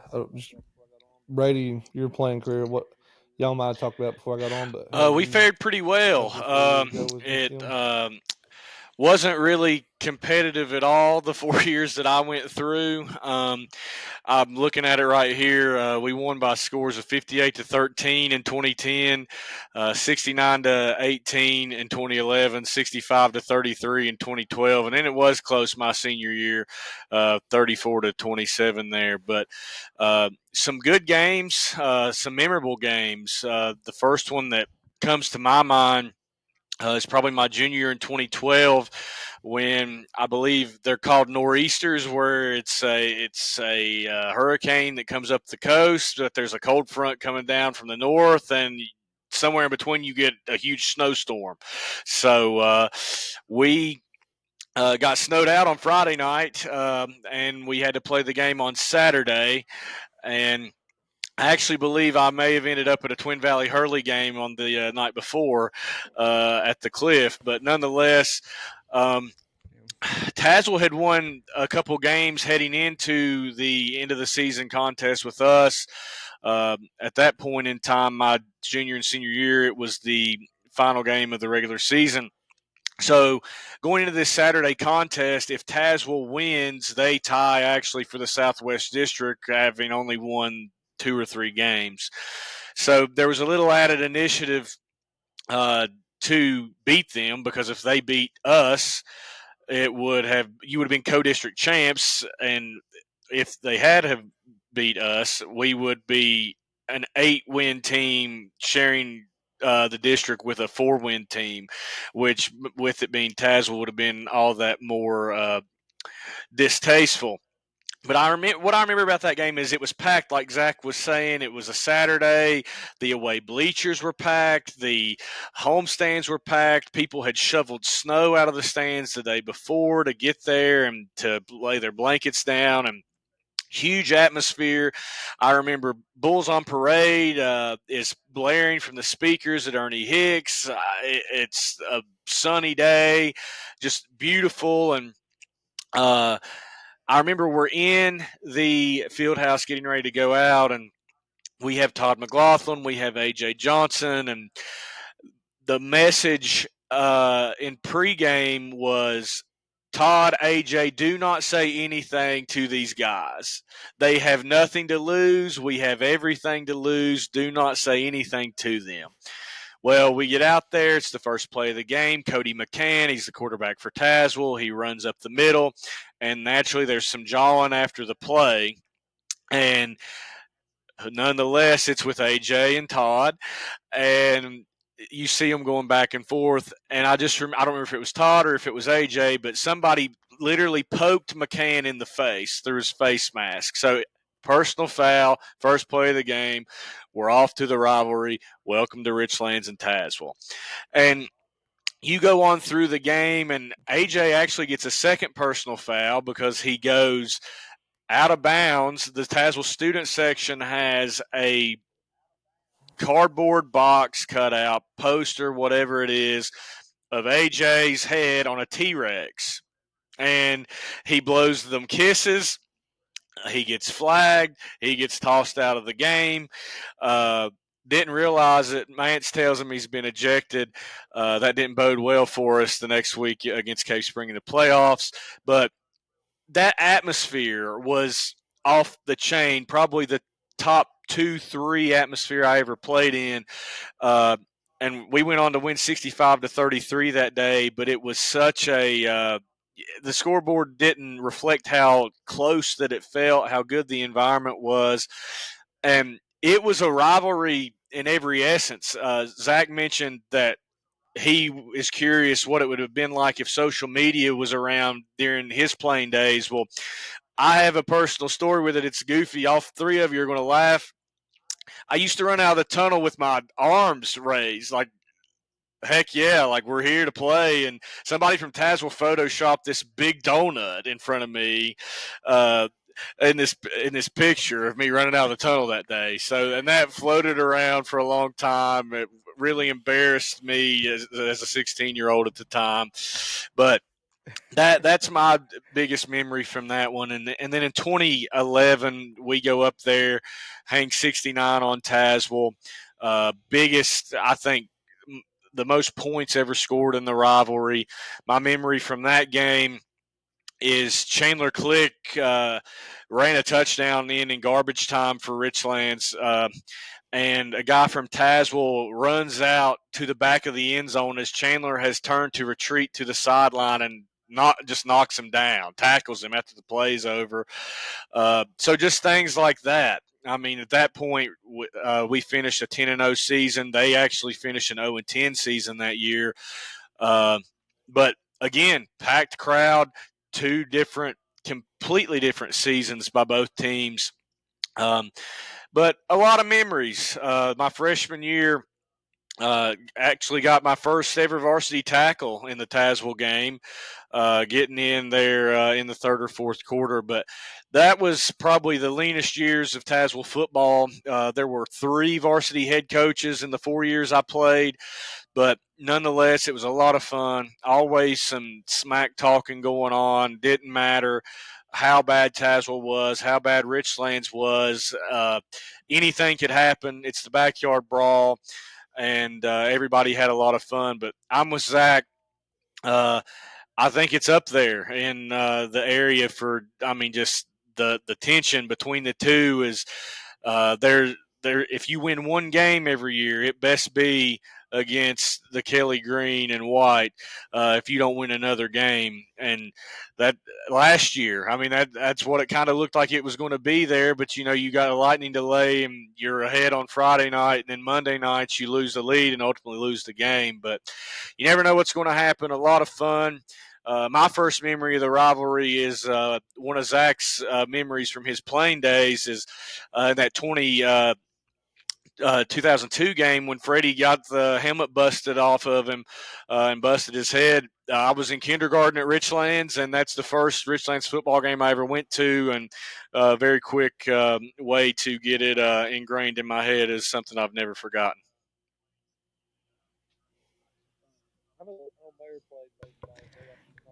I know Mayor played baseball, Bray. I'm not sure about you, but does this carry over to other sports? Is it Oh, just kind of football? no, it does. Football and baseball are probably the biggest two because a lot of the same guys are playing both. Tazewell was always good at baseball, um, and I don't. And speaking of electric atmospheres, if you've ever been to a Richlands Tazewell baseball game when both teams are good at Tazewell, because they play under the lights, and back when we were in school, it was always a Friday night game, and they would always be a big crowd there. But that's a tremendous atmosphere. They got us more than we got them in baseball in high school. They were pretty good.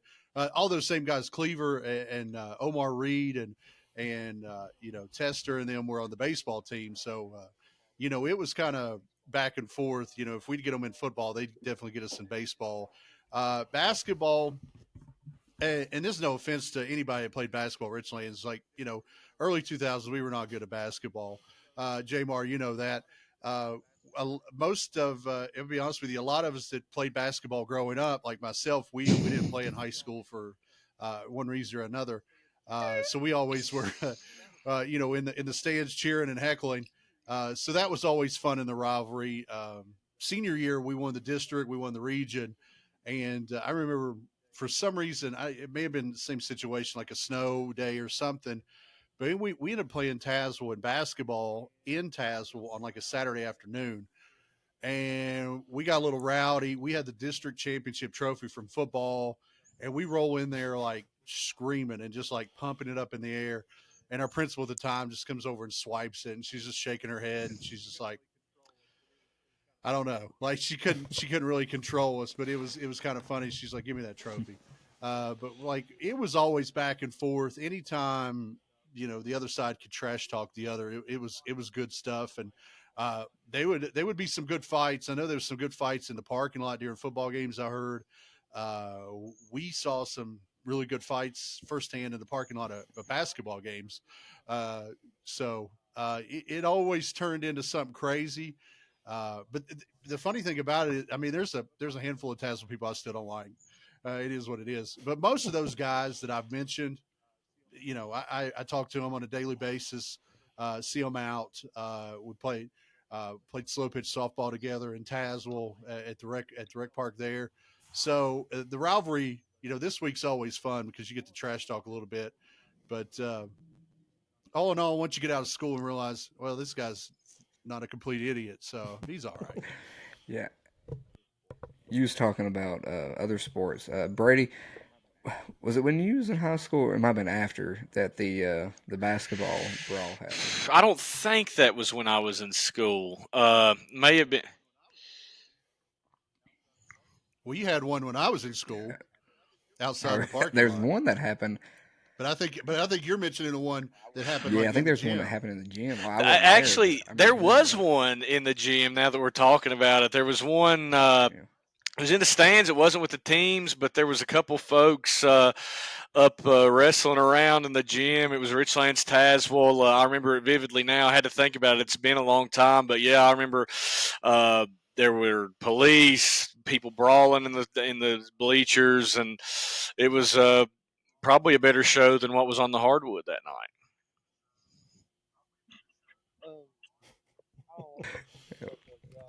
Um, I don't. You both have jobs, obviously that good jobs. I don't. So I'm not obviously asking you to say anything to implement yourself or whatever the word may be. But statute of limitations. Any pranks would go on between teams back then that you can talk about at all? Well, what is the statute of No limitations statute of on limitations on a felony. So You can tell us, and we'll cut it. I'll yield my time. Well, one season. Well, I will say this: the mascot got gone from Tazewell. So I heard that happened when I was in school. Um, they came and planted poison ivy on our field when we had grass. The week after we played, and we didn't have a home game for like 4 oh weeks. god. So all the little leaguers, the pee wee kids, got poison ivy because we practiced on the baseball field. So those kind of things happened. Yeah, just a little bit of stuff went on back when we were in school. And then I think recently a couple of kids came down from Tazewell and spray painted on the back of the Ernie Hicks monument. That was. Yeah, I think Yeah. maybe like I remember that was that. before And then I remember when I was in anyway, school, yeah. that they paint a rock up behind their school green and all the seniors write their name on it. I think that turned blue a few times. That Yes, is that has something that turned comes blue. to mind. Uh, there was another one I was thinking of, but I forgot. Hey, yeah. A 5-gallon bucket of navy paint in the early That's true. 2000s was very inexpensive. I will say that. I had heard that they did have a trophy.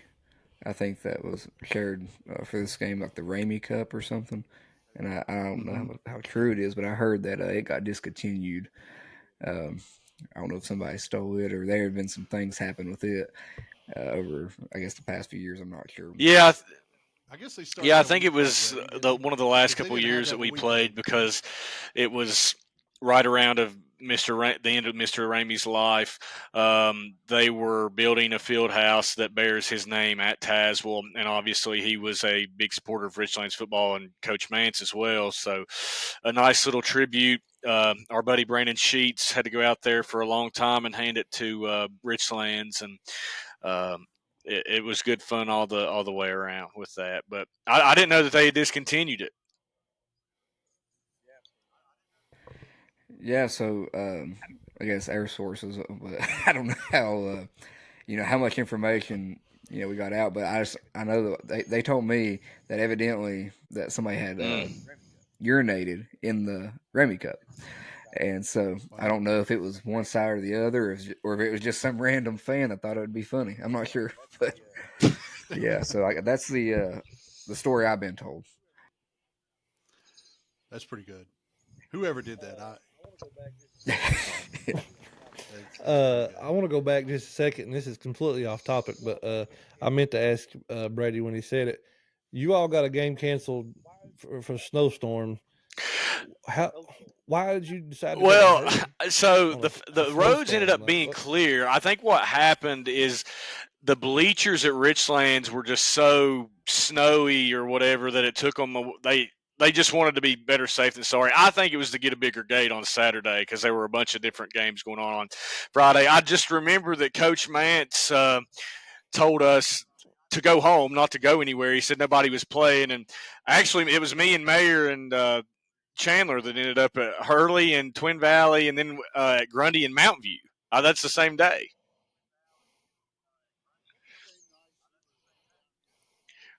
Was that the same night we were down near the bathrooms on the fence, and Matt comes over and says, so I remember. So Matt come up to us. I think it was either. Was it then or was it in 2016? He said, "What did y'all see anything back down here?" And we're like, "Dude, if you run a slant to the middle of the field, it's wide open." The first play, Twin Valley comes out, runs a slant to the middle. The kids drop it. Baldwin sees us from up on top of the booth, and he throws his hands up like, "I tried, boys." Yeah, that must. I know that you were there for my senior or junior year. Yeah. I think it was my junior year that you was there for. Yes, I think I remember we were playing against Trey Oliver.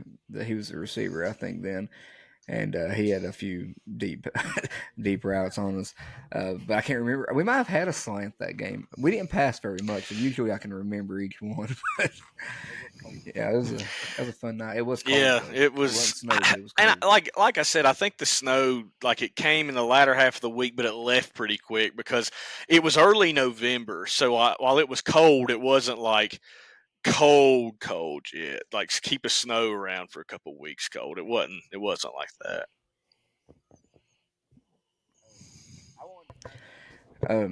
I wanted to kind of. I mean, I don't want to keep y'all up all night or anything, but I don't know if Jamar has anything else. But I want to try to talk on just this game specifically. I know Brady, you had wrote a piece previewing the game and the matchup between the two schools in the Bluefield paper, and I want to hear from both of you. You can give a prediction if you want. Just this matchup this week. I talked to Coach Harris and Coach Davis yesterday, and Coach Harris didn't beat around the bush from Tazewell. He said, this is the game every year. As soon as the schedule comes out, you know when it is, you know where it is, and if you don't win another game, you better win this one. If you want to keep your job, you better win this one. They're coming off a loss at Riverheads up in Stanton last week where they couldn't run the ball very well. They couldn't stop the run very well, but they did what they do, and that is they spread the receivers out wide, and they've got about 3 or 4 options that they can throw to. They always get up for the Richlands game. It does not matter. Like I said, if you're 0-10, if you're 10-0, they will be up for this game. The first time they beat Richlands in almost 20 years, the first thing they did before anybody went home was they had a parade. So you better believe that they're going to be fired up. They're going to be ready to play. And the traditions mean a lot to Coach Harris, so it wouldn't be surprising to me if he listened to this. He pulled up these clips, listened to what these boys have said about this rivalry. I mean, he knows what it means, and that's what Tazewell needed for a long time. Like I said, it was a revolving door when I was there. The head coaches, the culture was bad. Jamie Harris has fixed that at Tazewell. They're going to be ready to go, and they're going to be favored in this game, and they should be. You look at Richlands across the way, still trying to find its identity, still trying to build a culture after some hard times. Currently on a 14-game losing streak, just unprecedented times at Richlands. They've got the Capshaw kid at quarterback. He shows some promise. But as Ronnie Davis told me yesterday, it's going to be a physical game. The last 99 have been physical. That's something that I don't think any of us have touched on so far. It's the 100th Richlands Tazewell game tomorrow or on Friday. A century that this thing has been going on, but it's going to be physical. Richlands knows what it has to do, and like I said, that Tazewell always gets up for Richlands. Richlands always gets up for Tazewell. The last few years when Richlands, especially last year when Richlands was struggling to get any positive production, they almost beat Tazewell last year. And had it not been for momentum stopping over the course of 2 days, they very well could have beat Tazewell. But the Blues trying to score their first points of the season, trying to break the longest losing streak in school history, and something I didn't realize till yesterday, trying to avoid getting shut out 3 times in a row for the first time since 1963. They have a colossal chip on their shoulder that is the size of the west end of the county. That's not Richlands football. It's not the Richlands football that Zach and I played, and it's not the Richlands football that that coaching staff wants to make the normal at Richlands. So I think it's going to be a tough game. I think it's going to be a close game. I think Richlands and Tazewell fans will be out in droves. I won't be there, but it's a backyard brawl. Anything can happen.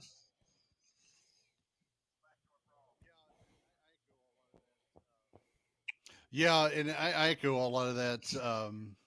The fact of the matter is, years went by that after kind of in between Brady and I, where we had some really good teams. I remember I came home one time and Tazewell and Richlands played at Tazewell, and they kick a field goal to break Richlands' shutout streak. This was like week 6 or week 7, and the Tazewell crowd act like they won a Super Bowl.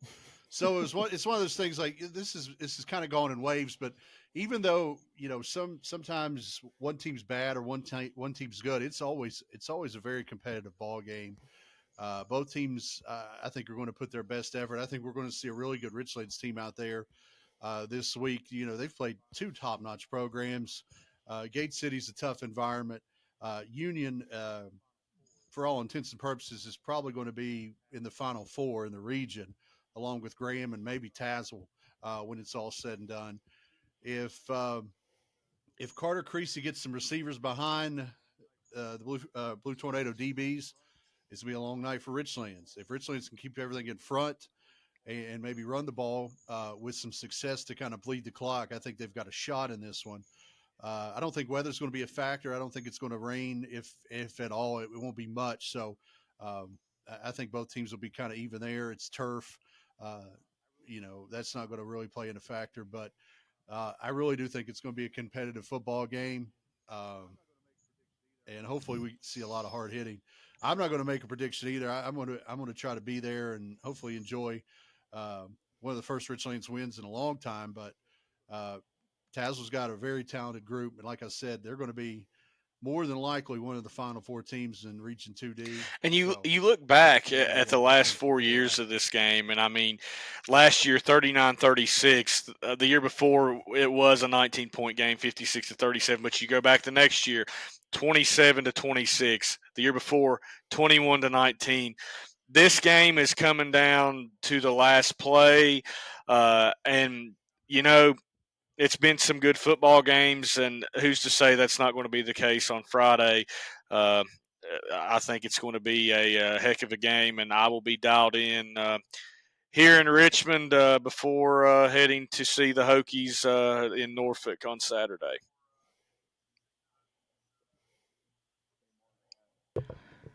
Okay, more before we get them off here, do you have any? I have a question I want to ask them before we get off, but it kind of relates to some of the things that you do. Do you have like a top 3 or anything? I mean, they kind of already touched on like top 3 moments. I mean, they kind of went through those already. I was going to bring up. I thought you may have it on yours. Top 3 players Richlands and Well, Tazewell for each of them, just so that way they.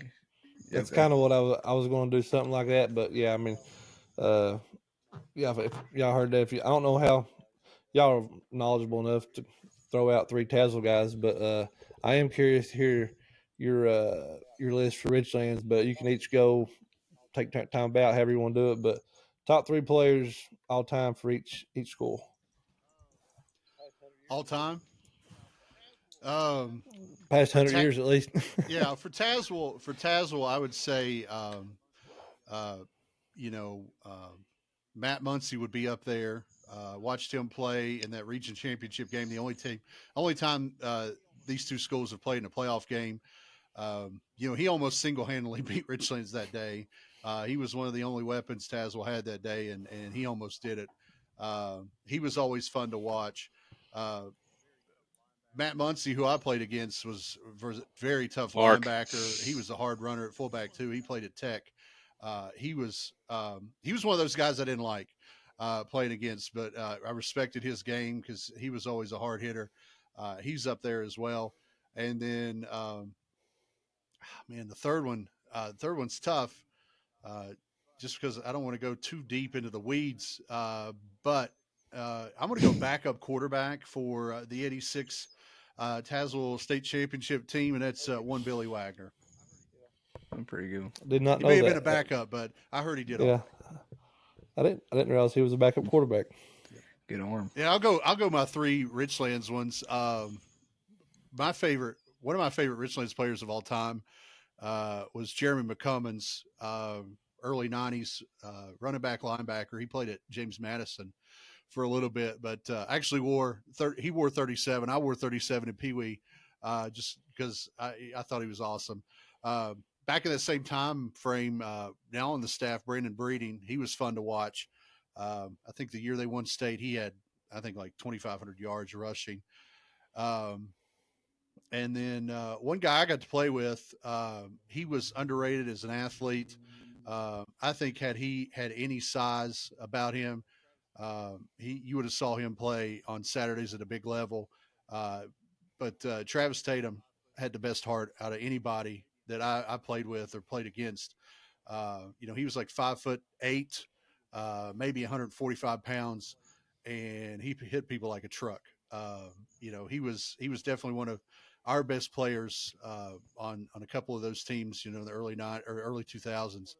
And he was a tremendous athlete in multiple sports. He was one of those guys, and I think you've all been around in athletics. Like, he could pick up a ball like in a sport he's never played before, and 10 minutes later, he's better than anyone that's on the field. That's how Travis Tatum was. And I'm a little partial because you grew up with him and played with him, but if I was a kid growing up watching him, I would have probably wore 30 in high school instead of 58.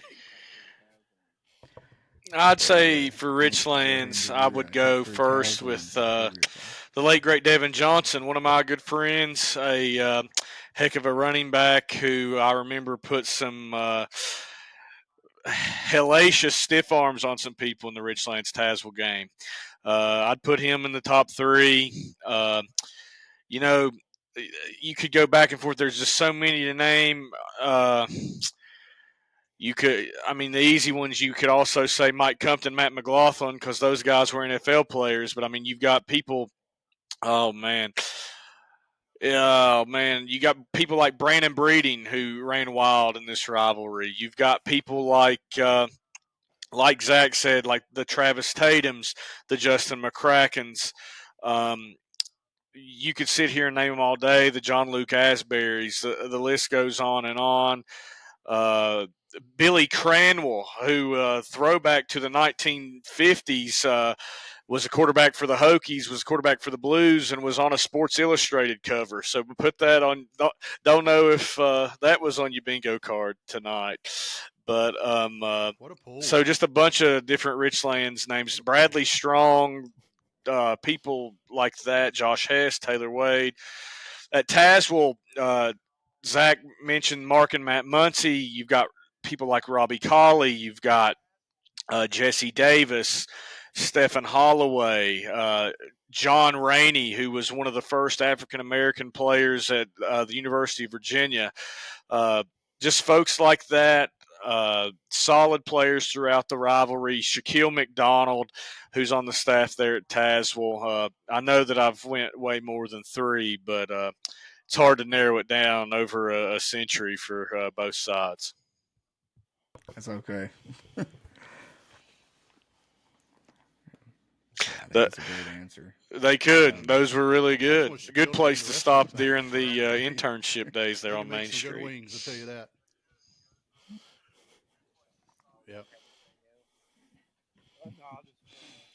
Yep. Mar, do you have anything else?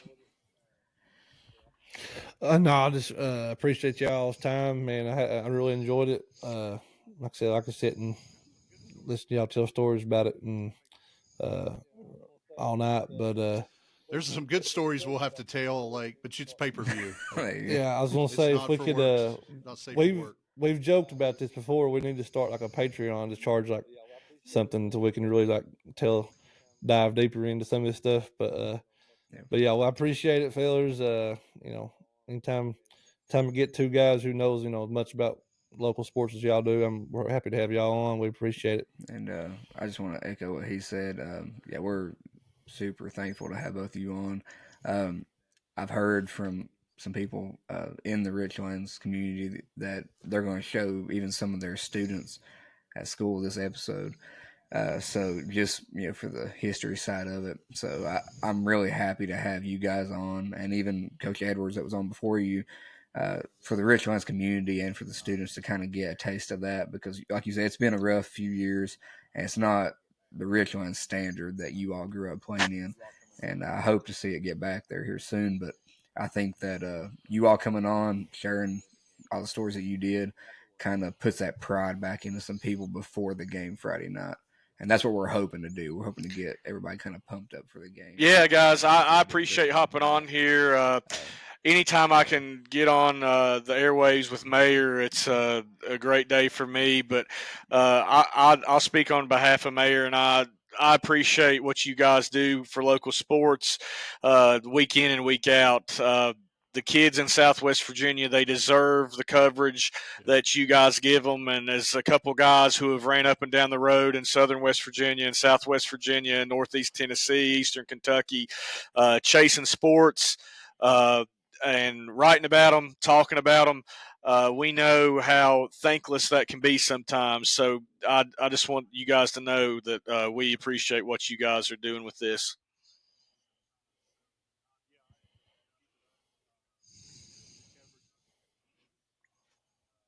Yeah, I echo that. Keep it up. The coverage is tremendous.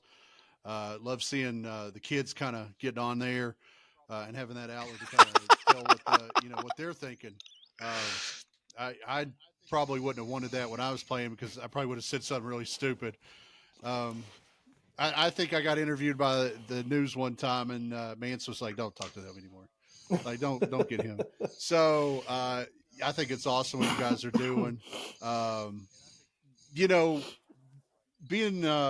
want Richlands football to come back where it was, and I think it's in really good hands right now. Ronnie, being a Richlands alum, and Bubba you had on earlier, they get it. And I think it's not going to be an overnight thing, but I do think it's heading in the right direction. All I say is make football violent again. That's all I really want. I think so. That's a good way to end it right there. So, I like it. All right, let's make it happen, again, boys. Always a pleasure. And, hope to have you both on again here soon. Thanks, guys. Let's do it. Yeah. Thank you, guys. Appreciate it. What's up, everybody? Just hopping back in here again. I hate to interrupt. Before we get into our predictions and previews for week 3, just a little disclaimer we want to put out. We do get most of our stats from the Bristol paper. Stay up to date with the most recent news in high school sports around here. Go and subscribe to them or join their newspaper. Great staff over there. It seems like they're always on top of it. Also, a special shout out to our stats guy, John Ward. We just want to send a thanks to him. But Thank you again. All right, guys, it's now time for our Week 3 preview and picks. Before we start, we do want to mention a few games have been moved to, I think, possible weather conditions Friday night, from the way I understand it, because of rain. So the games we have that I've found so far is Marion at Lebanon was moved to Thursday, and Castlewood at Thomas Walker was also moved to Thursday. So if there is any more out there, probably too late for you to let us know, because this episode will be coming out tomorrow, which will be Thursday. But still, yet maybe put in the comments or something down below if I missed one. So we'll go ahead and talk about the two matchups that we already highlighted in this episode. First game, which is probably game of the week, at least in 1A down here, and that's Rye Cove at Honaker.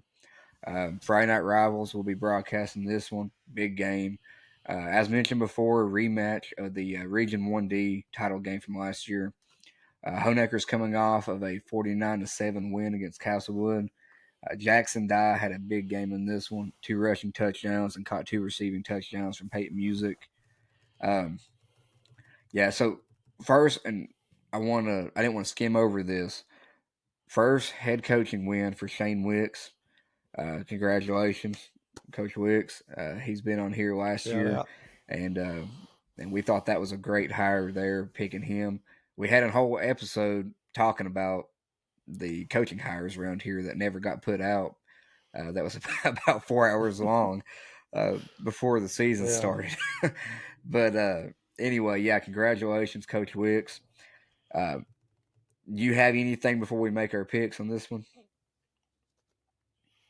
No, I mean, shout out to Shane. I think he's going to do really good there if he decides. I'm assuming he wants to continue for a long time. So I think they got a good one there. A good culture guy. I think it's a good hire for Honaker. I think in that system, obviously you'll have to have players every year, but even if they don't stick with that system and change it up, Shane's a very knowledgeable football coach that can do it all facets. He can change it up if he need to down the road. So I think it's great for Honaker, but congrats to him.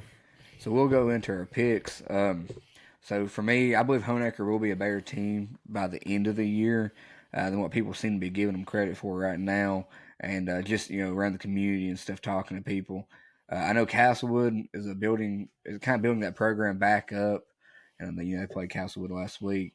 But it's important for Honaker to keep getting reps against competition, even if maybe Castlewood isn't the type of competition right now as Rye Cove. It's still good to have those routes. Routes on air is good, but routes on other players and getting used to that, getting used to the timing, what you're supposed to do in that offense. And I mean, even for the defense, getting some more reps. I think that that will benefit them later on. They'll be more comfortable. But in this particular matchup, I think if the weather does what we fear it will, and I feel like here recently, especially in ball games, if there's a chance of rain, it's been going. We've been having bad luck. The rain's been coming, and so I feel like the trend's going to keep on. Coming on Friday night, I think it's going to rain. I think it will affect Honaker a little bit. I think they did struggle last year in the rain. I think me and you, Jay Moore, had talked about it a few times of that being a factor. Different team, but I think it could cause them some issues in the passing game. I think they will have to lean on Peyton to run the ball more this week. But I have Rye Cove. They have a very stingy defense, only allowing 6 points in the first game and 0 last week. And they had a lot of turnovers they forced last week too. So I think that can be a factor this week with the weather, turnovers. And we had Rollins on earlier, and we talked about how big of a back he is. And I think he could be very useful in this game. So I have Rye Cove, but I have it in a close game. I think it all depends on Rye Cove for defensively. Obviously, I feel like they'll have to double Avery. Is Avery right? I feel like they'll have to double team him unless I just completely misremember him from last year. I don't think they have that much size at corner like his size. I feel like that's going to be a thing they have to do. So I think everywhere else, if they can match up, if Rye Cove can match up everywhere else on the field, they'll have a good shot at slowing Honaker, slowing them down. I think they're probably going to be really strong against the run. I think Rye Cove is going to have a very good opportunity to put up a lot of points. I know Honaker is getting better and better, but it's a rebuilding year. We've talked about this before. They lost a lot, so I feel like it's one of those games that could be really close. But I also, honestly, I can see it getting up there a little bit. It just really depends on scheme, matchup, and how things go. I'm picking Rye Cove. I'm all in on them this year. I think they're my pick right now. I think they're the best team in single A right now in Southwest Virginia. So I'm gonna go with the Eagles. Yeah, and I think that as far as for the Honaker side of it, you don't know real because last week playing against Castlewood, nothing against Castlewood, but they're rebuilding, so it's hard to kind of just tell where they're at. And that Lebanon game for both teams, it was kind of sloppy. So a few turnovers go a different way. Honaker could have been in it, but on the flip side of it, some flags and some turnovers, didn't go Lebanon's way. They could have won by more. So it is kind of hard to see where Honaker is right now. And yeah, I mean, you talked about it when we were over there. It wasn't so much the score or the necessarily the win loss that kind of it was a few little things that we noticed. I mean, you talked about that kind of. I'm hesitant to say they're going to be, ready to not take a step, but be at their full potential, I guess you could say. But anytime you have a quarterback like Peyton, receivers like Avery, and they got other athletes, anytime you have that, you're always going to have a chance being a game. I mean, you have players that can make plays. I guess it just depends on Rye Cove's ability to limit the big plays. That was the biggest difference last year. I mean, Rye Cove was right there with them last year. Just big plays got them. So if they can limit the big plays this year, keep everything in front, I think they'll have a good chance. I think their running game on offense will. I think they'll be able to move the ball on Honaker. But Honaker could same we talked about. They could right scheme. They come out and play inspired and do the right things. Their defense can step up and be a big factor. But it's just one of them things you have to see how both teams respond, I guess. Yeah, and I think we could probably sit here and talk about this game all night, and that's why the matchup is so intriguing. That's why it's game of the week. That's why it's on Friday Night Rivals. I mean, it could be a great one. And one more thing, I'll move on. I think the backfield. I've not actually watched Rye Cove this year, but I think with Landon and Rollins, what's his name? We had him, Rollins. I think if they wanted to, they could probably just. I know they do different things, but who do you run the ball like? You don't know. It's probably hard to stop both of them. I feel like. I feel like Lebanon, their fullback's a big kid, and so is Rye Cove's downhill runner. Like they showed a little, Rye Cove's got a big line, and it was a kind of a weak point for Honaker against Lebanon was stopping just downhill runs. But if you get Landon out in open field, he's a good runner, and he's very shifty, side to side movement's really good. I think Rye Cove's a better overall all around team this year, but I do think Honaker has special playmakers. So I still think you're never out of it if you have that. I think just my last thing on it. I think that right now I do think Rye Cove is the better team, and I mean I'm not saying they won't be at the end of the year, but I think that we could see this matchup again in the playoffs, and I think that we could be saying, wow, the Honaker of week 8, 9, or whatever is not the Honaker of week 1, 2, and 3, and I think there's a good possibility of that. But we'll go to our second. Go ahead. Sorry. Well, just real quick. So I know we keep saying we're done with it, but same thing happened the year before last when Honaker started out the season a certain way. By the end of the season, they're a much better team. completely different. They got a lot of new, maybe not necessarily young, but they got a lot of people that replace in positions. Could be the same thing. Could be a learning process. Could be, like you said, getting reps.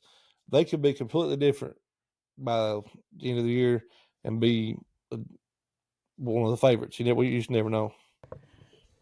So our second matchup is the other one that we've highlighted tonight, and it's the backyard brawl, Tazewell at Richlands, and we've mentioned before this is the 100th matchup between the two. Tazewell lost against Riverheads last week, but I think me and you both kind of monitored it, slightly during the game, and I think they played with them pretty close for maybe a half. And I know that I think it was 17-14 at halftime. I know that maybe moral victories don't mean much, but I feel like that was impressive. Riverheads had an impressive win over I think Central Woodstock up there in week 1, and this was Tazewell's first game of the year. I mean, I obviously think that Riverheads was the better team, but I think there is some positives that Tazewell can take from that game. But meanwhile, Richlands has dropped the first two so far, as I think Brady mentioned earlier, not scored a single point. And I think he said they're at risk of going 3 games scoreless. And I think that's since 1963, I think he said. I think that's what he said. Yeah, so, 68 or something like that. Long time, regardless of what year it was. But the competition they face has been brutal. Gate City, week 1, and they have a solid squad there. And they hung around Gate City for a little bit. I know it was 20-0, but I think it was 7-0 for maybe the majority of that game. Last week they played Union, and we'll talk more about Union here in a little bit, but they're just too much. They got too much talent there. They got a great team. I think Tazewell has to be the favorite this week. They got talent coming back, and we talked, I think, every week last year about Carter Creasy, a quarterback out of Tazewell, probably one of the best quarterbacks in Virginia. At least, the record book is showing that. It is worth noting, as we've mentioned already, that last year's matchup was, I think Richlands had a lead, maybe by almost 2 touchdowns, from what I've been told. And then the weather delay happened, whatever, come of that, they played a different day. Tazewell ended up coming back and winning. It is worth noting that if it does storm Friday night, maybe we're in the same situation. Maybe not on the field as far as the points and stuff, but could be worried about a weather delay and stuff of that nature. So I think the key factor, definitely is Atkins going to play for Richlands? And it seems like Coach Edwards, he isn't sure. He's a great back that they have, kind of do-it-all guy. I think Tazewell gave up 430 yards rushing last week, albeit it's Riverheads. But I think that if Atkins plays, there could have some moments there to where it might be competitive for most of the game. And you never know in a game like that, especially with rain. And if Richlands it clicks, something could happen. But I'm going with Tazewell right now. I just think right now the roster they have and the coaching job that they're doing out there, I really like Tazewell. And I'm hoping that this year they take that next step. Yeah, I think if Richlands can run the ball and keep Tazewell's offense off the field somehow, they may have a chance there. But I think I don't know, especially with the injury, it's going to make things tough. So even if he plays, he's definitely not going to be 100% the way it sounds. I know Richlands fans, and they even went over it, just now with Mayor and Brady on. Been a lot of close games. I don't see this year being one of those. Obviously, I've not watched either team play yet, but from what I've seen and what it scores and kind of hearing things, I just don't see how this year they keep it close. But if you go by percentages history-wise over the last several years, won't be a shocker, I guess, if it's a close game. But I don't personally see it, but you never know. Like I said, they can move the ball. Things can, a couple bounces the wrong way. You never know. But I'm taking. I think last year I felt like you probably could say the same thing, but I do think that there is another element of new coaching staff this year, new system, and I think they're going to be better for it in the long run. I think the staff they got there is great right now, but it takes time. It's a learning curve, and then there's a lot of young kids there, injuries, and then Tazewell being what they are. So yeah, I agree. It could. There is a chance that it might not be close. So some of these games we're going to hop into, it might not be quite as long and detailed as the ones we just went to, but we'll try to get to most of them. We'll start on Thursday night. John Battle, 0-2 right now at Holston, they're undefeated, they're 2-0. The game last year was pretty close. Holston winning 13-12 in overtime. Holston's off to a hot start so far, winning both their games. One 46-12 and the other one 48-14. Last week, Holston's Luke Green rushed for 202 yards and 3 touchdowns, and they totaled 570 yards of total offense against Narrows. So, just a callback. We were definitely wrong, I think, about last week's prediction. But yeah, I don't know that Narrows is. Yeah, definitely not. I'd be interested to know if all that was correct and all those people are still well, there. it's nothing against Narrows, or nothing against. Rephrase that. Not selling Holston short. They have looked impressive so far, so I don't want to just completely dog Narrows because I don't know, and I don't want to take away from what Holston has done. But with that being said, John Battle, they're coming off of a loss against Virginia High, 35-7. They did contain Virginia High for about a half. It was 7-0 at halftime, and that Virginia High has a heck of a running back. From what I've read, Elijah Burks, I think is his name. Pretty big kid. Battle, Marshall Green scored the lone touchdown in that one. And first year QB, Caden Sturgill threw for 87 yards and rushed for 46. But my pick, I have Holston. They have a good rushing attack. They're playing pretty good right now. They have a lot of momentum going into this game. I do think this game will be closer. I think Battle, with that test with Burks last week, defending him, I think that'll help them this week against Holston. But I still have Holston winning and coming out 3-0. Yeah, like I said, I'm not real familiar with either team. Where did you say this one was at? Holston. I'm gonna go Holston home. All right, that's another Thursday night matchup. We got J.I. Burton 0-2 at Patrick Henry, also 0-2. So both teams are trying to avoid being 0-3. Patrick Henry, I didn't know this until I read it in the paper, hasn't been 0-2 since Mike Compton was the coach in 2010. So, little fun fact there, which not as fun for them to hear, but I want you to take a moment for a second. You got to watch Patrick Henry play last week against Lebanon, and we can get to Lebanon here in a second, but just on the Patrick Henry side of things, what did you see?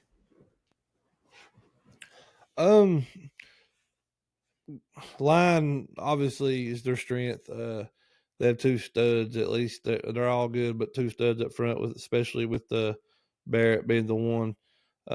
He's different. Like he sticks out. You know what I mean? Like when you watch the game, he's a complete game changer on both ends, especially on defense.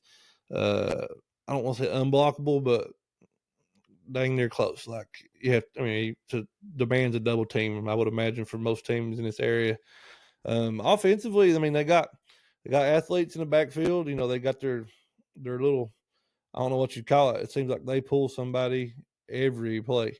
So it's not, I don't want to call it misdirection, but like it'd be hard to key on any one. You know what I mean? Like you can't really get a feel for where the ball's going just because of, they'll pull away from where the ball's going. It's very complicated kind of system they got there. But, starting tailback still out. But, they got some guys that are capable. So they were right there with Lebanon, giving everything they want for at least 3.5 quarters.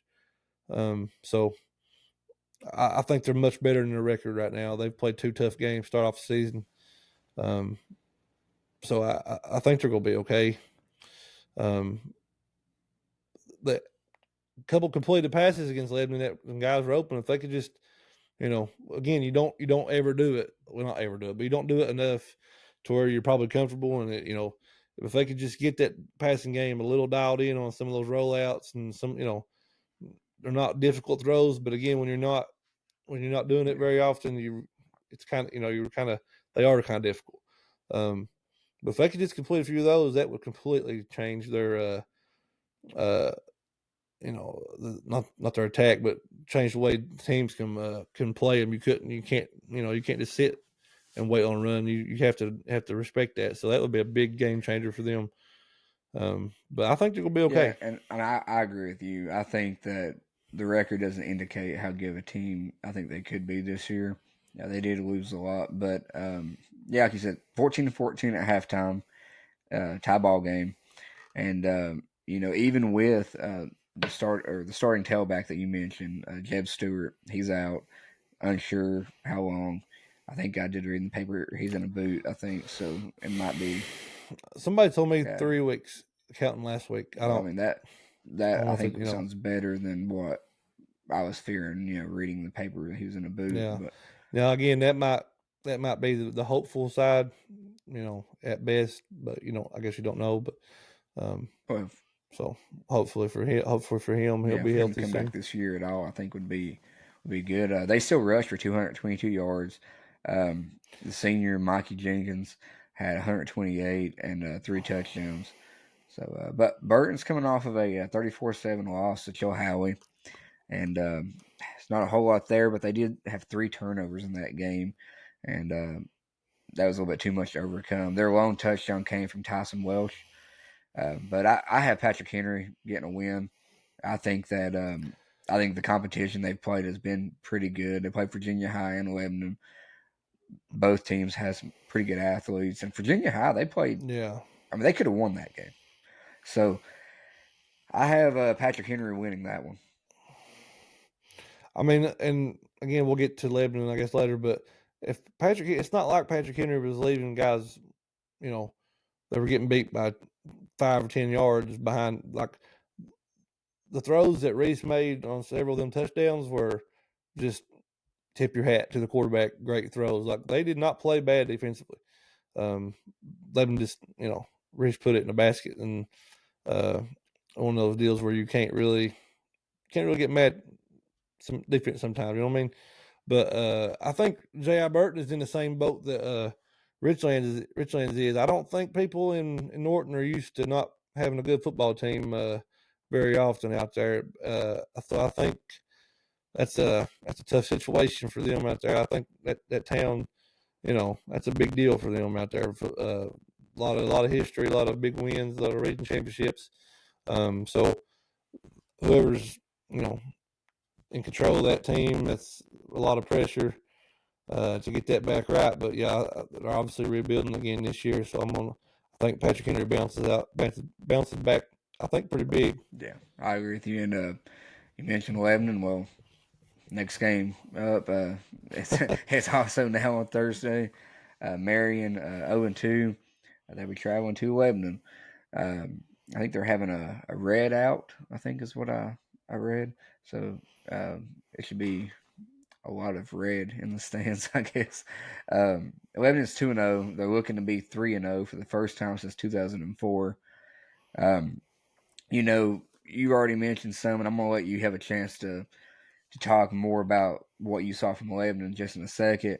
But Reese, you mentioned Michael Reese. He threw for 339 yards and 5 touchdowns. Career game for Luke Garrett. I think he got brought up in the paper quite a bit. He caught 3 touchdown passes, and Toby Baker caught the other 2. Big freshman back that we're a fan of, Lane Jesse, had 96 yards rushing and a touchdown. So everything seems to be coming together for Lebanon and Coach Norris. The team has really bought into that culture they have, and it seems like the stars are showing out in the field. But what did you see from them on Friday night? Jumped out to a great start. I think it was 14-0 at the end of the first. Looked like it was going to be a pretty long night. But then Patrick Henry made some adjustments there, I guess it seemed like. And for one, they started moving the ball on offense, which kept Lebanon off the field.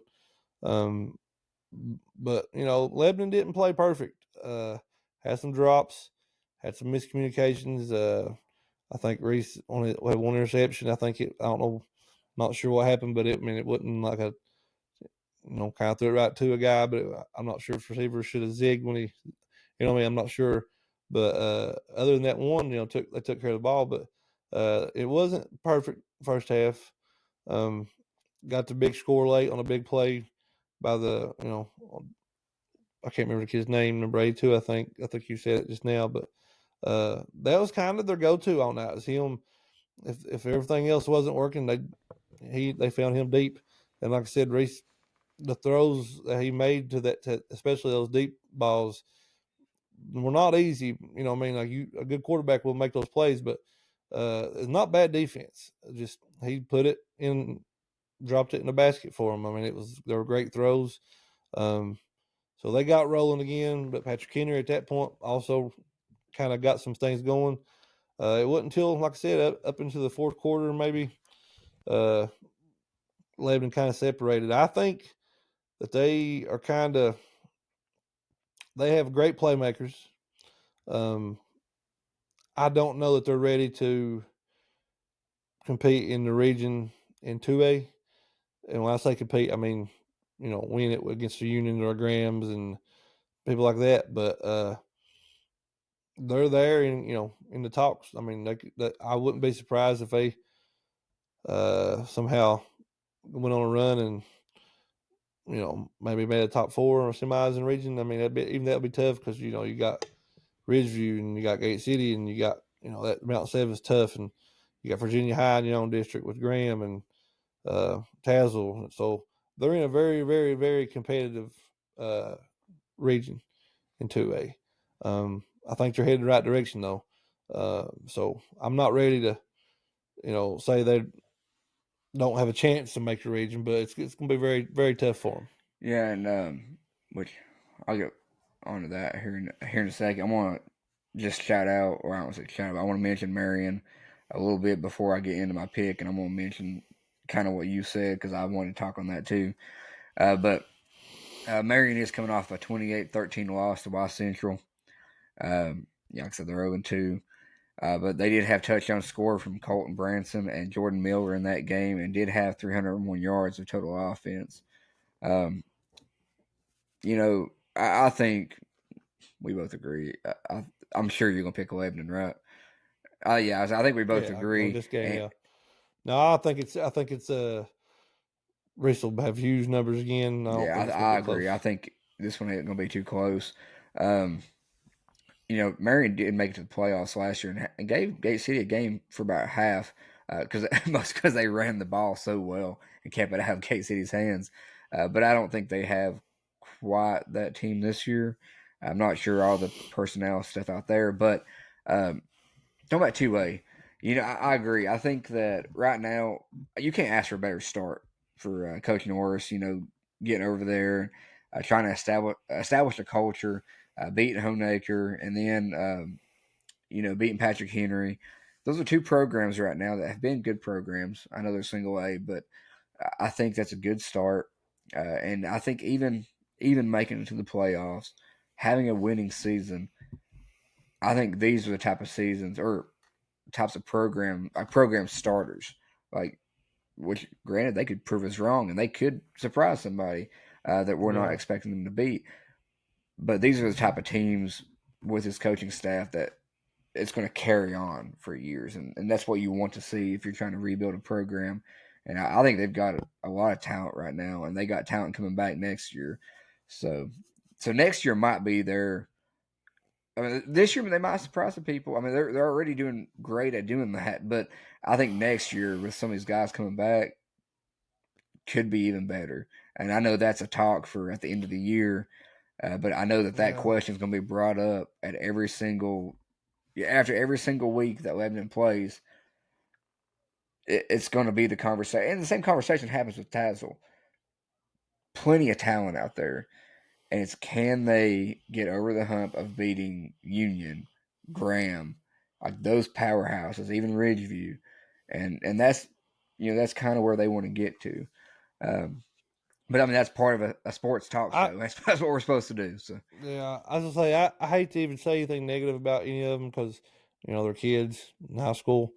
I don't think Lebanon's, and this is again, I hate to even say stuff like this. It's not a knock on Lebanon's line. I don't know that their line is 2A for to compete in 2A is there yet. I think they're getting there. I think they're very good group. I just think when you look at Union and Graham and some of these perennial 2A powers, they win up front. They have great lines on offense and defense, and it's year in year out. And obviously they have athletes everywhere around them, but you have that. I think that's kind of where it starts. Like you have to win that battle. I think you got obviously the quarterback, you got receivers everywhere. I don't know if they're physically ready to match up with some of those yet, but we will find out. Like I said, we could be completely dead wrong. Just it's just an opinion.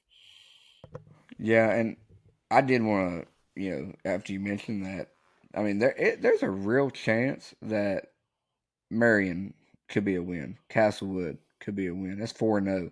Richlands could be a win. 5-0. Battle should win. 6-0. They should be 7-0. Yeah. What's that? 1, 2, 3, 4, 5, 6. 6-0 playing at Roll Retreat. That'll be a good game. I feel like Roll Retreat's got a solid squad. But if they happen to beat Roll Retreat, they could be 7-0 playing a home game against Graham. Yeah, but they got in Graham, Virginia High, and Tazewell. Yep. And which I think Virginia High and Tazewell are winnable games. I would love to see that Tazewell game. I think that game will be very good. I think both teams are very similar. I think the Virginia High game is definitely winnable for them. It should be very competitive. I think I give Tazewell a slight edge right now, but I've also not seen them play yet, so I don't. It's just going off last year, which is not fair because Lebanon's better. But yeah, they're going to have a great year, I think. And like you said, if you run off that many games in a row, you're going to get better just by the confidence you're going to get. So, but yeah, going into those other games though, that late in the year, that's a tough way to end it. But I almost prefer it like that. I mean, if you get a run going. Realistically, they could definitely end up with 3 losses at the end of this. If say they do drop Graham and well, they could beat Virginia High. They could have 2 losses. Let's say they drop Graham and Tazewell. This is. Yeah, you never know, and you never know what happens. God forbid any player gets hurt. I wouldn't ever wish on anybody, but you know how high school football is. Injuries happen.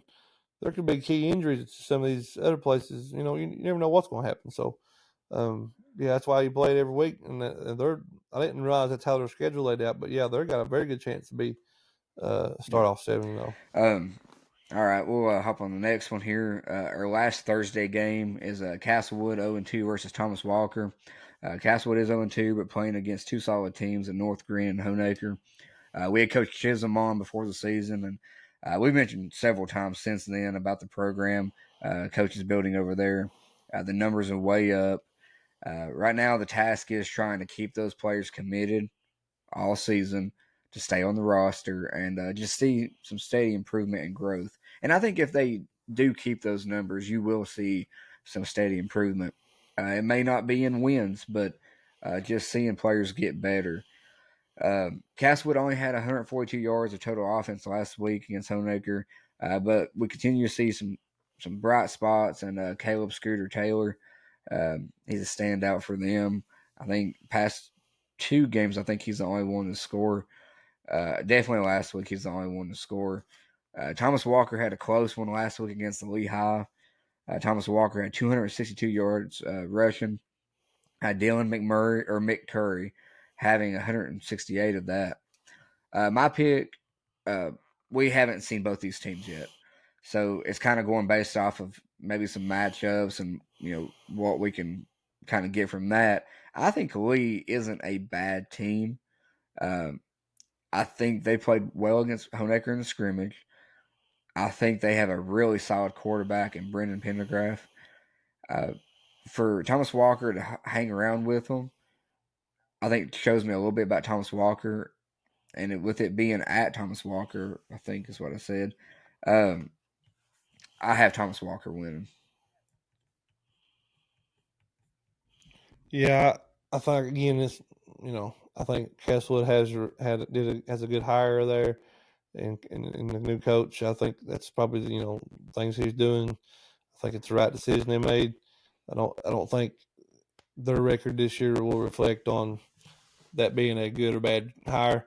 I think I think they're good as long as they keep doing the things they're doing. I just don't think it's going to happen this year.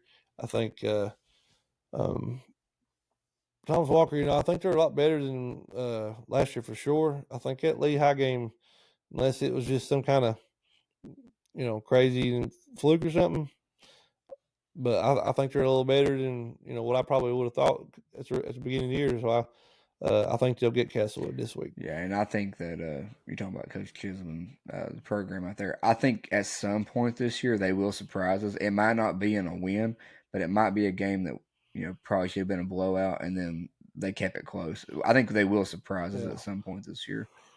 I mean, this week, that is a tough place to travel to. I don't care where you go from. Yeah. It's just a long way, no matter where you're coming from. I mean, I wouldn't be surprised if if they kept it close, but again, I think they're just not hardly there yet to take that step. And seeing how Thomas Walker held in there with Lehigh, I think that's what will give me why I give them the edge. But yeah, I wouldn't be surprised if I'm not saying Tazewell's going or Castle was going 0-10. I think I wouldn't be surprised at all if they won a couple. Definitely. Or more. I mean, getting to the Friday night games now, real quick. Gate City 2-0 at Abingdon is also 2-0. Probably will be a packed house if weather isn't too bad over at Abingdon Friday night. Both teams right now, like I said, unbeaten unbeaten. They're 2-0. Gate City's coming off a 14-13 win over Millsburg, Kentucky. Star running back Walker Hillman continues to pick up right where he left off last season. He had 164 yards rushing last week. Abingdon is coming off a 31-28 win over Christiansburg. First time they've beaten them in a while after losing 5 straight. Luke Honaker continues to be a force for Abingdon. He had 2 kickoff returns for touchdowns in that game. Aiden Woods for Abingdon also blocked a punt. And in my opinion, we talked about him last year. Owen Barr, probably one of the better backs in the area. He had 115 rushing yards in this one. I think there is a chance that it could be close, just because of the type of program that Gay City has. And I know their head coach, Houseright, I think. I might be wrong on that. But he's on Tailgate Talk with the boys. I ain't got to watch it yet, but they released that, I think, yesterday. But I have Abingdon winning. I just think that I think Barr is going to have a big game in this one and show out. So I have Abingdon winning. Yeah, I think I don't know, just that level.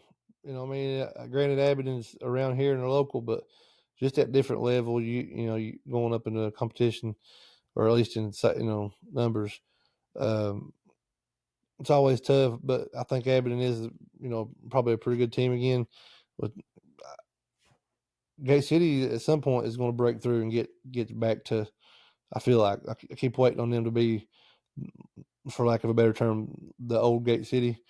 I just don't think this week they're going to get it done. I'll take Abingdon, I guess.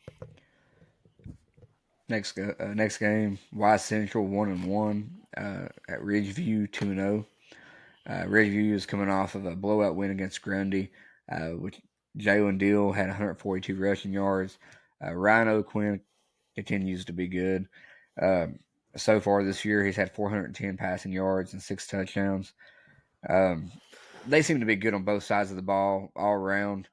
And everything that I've heard, they have steadily improved from last year's squad. And I mean, last year's squad wasn't bad. Central had a big game last week from Colton Elkins. They beat Marion 28-13. He scored 3 touchdowns. This is also Coach Josh Spurlock. I hope I'm saying that right. Spurlock's first coaching win. So congratulations to him. My pick, I'm going with Ridgeview. Like I said, I think not that they were bad last year, but I think they're taking that next step to where they can maybe compete with the Union this year. Their guys got a little older. I think the players have gotten a little bit more refined. O'Quinn, I think, is playing even better. So I have them winning, but I'm interested to see what they're going to do against, like I said, the Unions and some of those top of the 2A teams around here. Yeah, I mean, I think Ridgeview big time this week. Shouldn't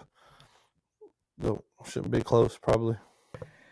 Narrows 0-1 at Chilhowie, 2-0. Narrows comes off that loss against Holston. They had a hard time stopping that rushing attack. Chilhowie's quarterback, Asher Chapman, has looked good so far. He has 379 yards and 5 touchdowns. Last week they had Garrett Dickinson score twice for him and finished with 72 yards rushing on the ground. I have Chilhowie winning this one. I just think that from the outside looking in, it seems like Narrows taking a step back from some of those talented teams they just had. I could be wrong, but I think Chilhowie is a solid squad out there this year, so I have Chilhowie. Yeah, I think Chilhowie. I don't want to say blowout, but blowout probably. I mean, yeah, I think Chilhowie big.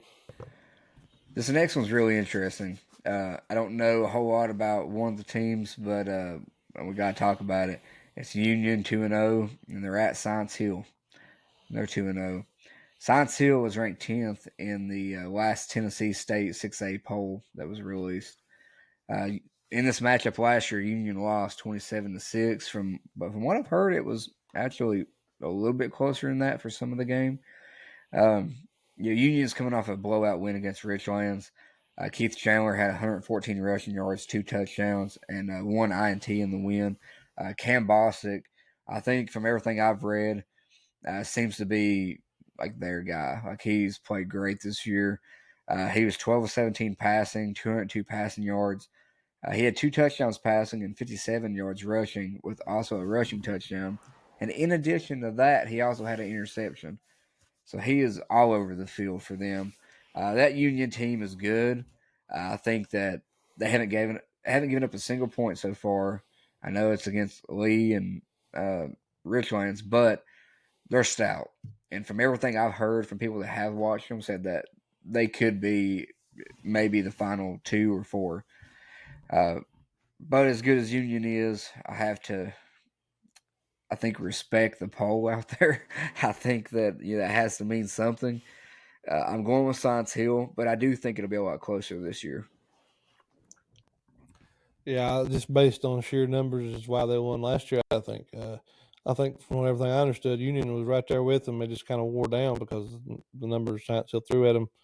Can you name the famous Science Hill alumni that you know what I'm talking about? Really? So you should know this. Well, where exactly is Science Hill located out there? Johnson City, I think technically is where it's at. I think it's Johnson City. I thought maybe if it was like Elizabeth, then I would have said like Jason Witten. But well, no, because that's Elizabeth. Yeah, Jason I'm not Witten familiar with a lot of Tennessee. Went to Elizabeth. Yeah, I'm not familiar with a lot of the Tennessee schools. No, Steve Spurrier graduated from Science Hill. Great fun fact there. I'm 99% sure that's true. I would say 100, but just because the fact that I question it, I'm gonna say 99. This ain't NBC or ABC. We don't have a lot of fact checking to try to mess you up. So they did last night. That's a whole side note. But they did last night against one person. But we'll say. Well, they didn't even check half of what.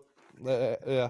Anyway, I think Science Hill gets them again. But it's not because Union is not a really good football team. It's just 6A is 6A, and if you're ranked that high, you're probably pretty darn good. Next up, Van, West Virginia, 0-1 at Hurley, 0-2. They'll be playing at the Cliff for this one. Van lost last year's matchup, 39-14. But a lot of seniors have graduated from Hurley since then. I do think that Hurley has had two pretty tough matchups with Eastside and Sherman, but I think they do have a good group of kids as far as hard working. I think they're listening, they're getting better. Coach Deal out there, I think he's a good coach to try to weather the storm to see some improvement later on. But I do have Hurley winning this one. Last week, Josh Duty had 91 yards rushing, and Caden and Kanan Justice both scored touchdowns. I think they're going to benefit from that home field advantage. I think it will be closer than last year's game that they had, but I think Hurley will win this one. Yeah, I don't know anything about Van at all. So give me the Rebels. All right, Fort Chiswell 0-2 at Eastside 2-0. First ever meeting between the two schools. Eastside is coming in unbeaten after beating Hurley last week 46-12. Landon Pinnell for Eastside threw 2 touchdown passes, and Rocky Bond scored 3 touchdowns, 2 rushing touchdowns, and 1 kickoff return. For Eastside, Luke Trent also had a touchdown catch, and all-around great player Calvin Hamilton had a good all-around game. Had 95 rushing yards, 1 touchdown, and 13 tackles on defense. I don't know much about Fort Chiswell, but I'm going to go with Coach Rhodes and Eastside, and I see them going 3-0. Sorry, Mayor, who was just a guest on the sent me the team that I don't know if you can see or not. That's the team we were talking about. Yeah, it's a little blurry. That went down to gray and got the old BBS. Sorry, team. but that's we wore Garden jerseys that year apparently because I always thought that was BBF, but I guess we were Garden that year, and then next year apparently when we started BBF. But anyway, who's Eastside got? Yeah, I'm picking them probably, but Fort Chiswell. That's what I thought you said. I think Fort Chiswell come off a big win. I know they got 0-2 big win last week, or they get beat. Okay, they got beat by who was it, hosting last week? I have all the other ones wrote down except for. Sorry, it was Roy Treat. It was Roy Treat because they're, I'm pretty sure. Anyway, Eastside. I think they got an injury at quarterback, but I think they're good enough. The running back's stud. Good defense. So give me Eastside. Then we got a sneaky good matchup here. Rural Retreats 2-0, and they're going to Grayson County, which Grayson County's 0-2 right now. But most of the last season, it seemed like Grayson County was the team that we would mention out the other way. It was Honaker out here. It was Grayson County out there. We thought they were going to be on a collision course for each other. They ended up losing. I can't remember who they even lost to. I mean, Galax, George Wythe. Galax, I think, is the first knock because they were Galax ended up going as a low seed last year. Yes, I mean, they got a good program out there, though. They are 0-2, but they've lost their first 2 games by a combined 5 points. So they got a solid squad. I think they're better than the record shows. Rural Retreat played real close with Honaker last year. Then they played them again and fell short in the playoffs. I think they do have some talent coming back, but we do have some new faces. Right now, in his first season as the Indians quarterback, Chaz Penright had 185 yards passing last week and 3 touchdowns and 71 yards rushing against Eastern Montgomery. Also, and this is going to sound repetitive when I say this, but Hunter and Jake, and I hope I'm saying this right, Rollins and Conway Martin caught a touchdown pass. Justin Rollins, I guess they have multiple members of this family on this team. I don't know if they're brothers or cousins, but they all 3 seem to be pretty decent. He had a punt return for a touchdown in this game, and Trevor Shelton had a rushing touchdown for him.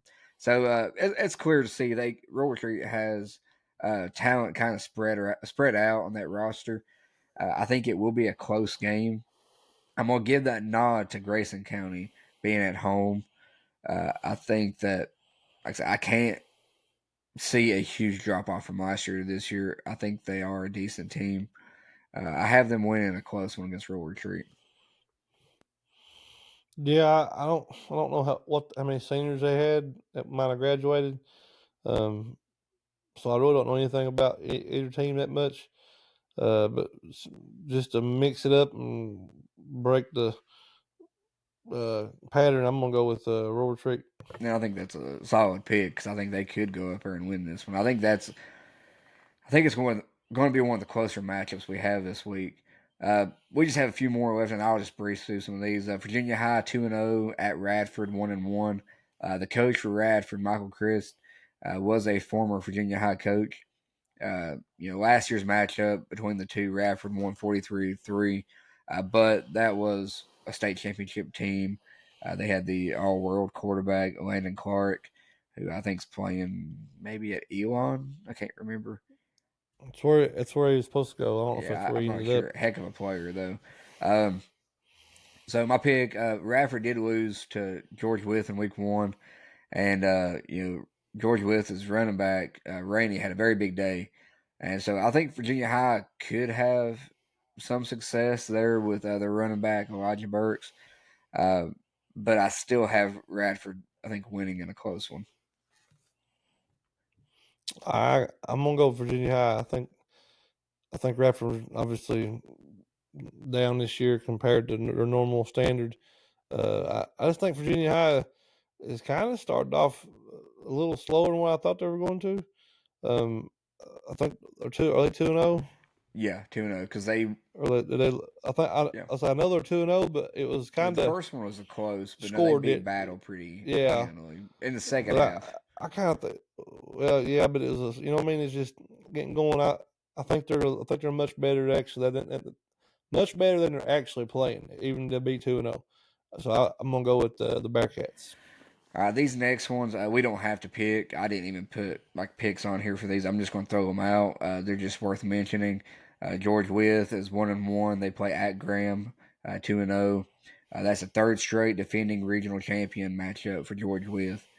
They beat Radford week 1, lost to another top 10 or top team in single A and Alta Vista last week, 24-0. I think that kind of speaks to Alta Vista what they might do this year in single A. Twin Valley plays on Monday this week. I'm picking Graham. They're a Region D team. Yeah, well, I mean, I'd probably go with Graham as well.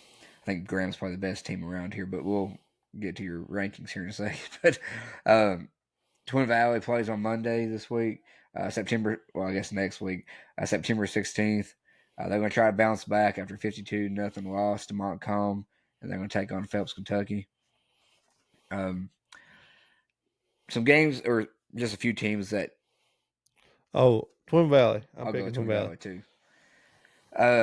Just teams that have bye weeks. I think we just have 2. Twin Springs is off this week after beating Honaker last week 39-20.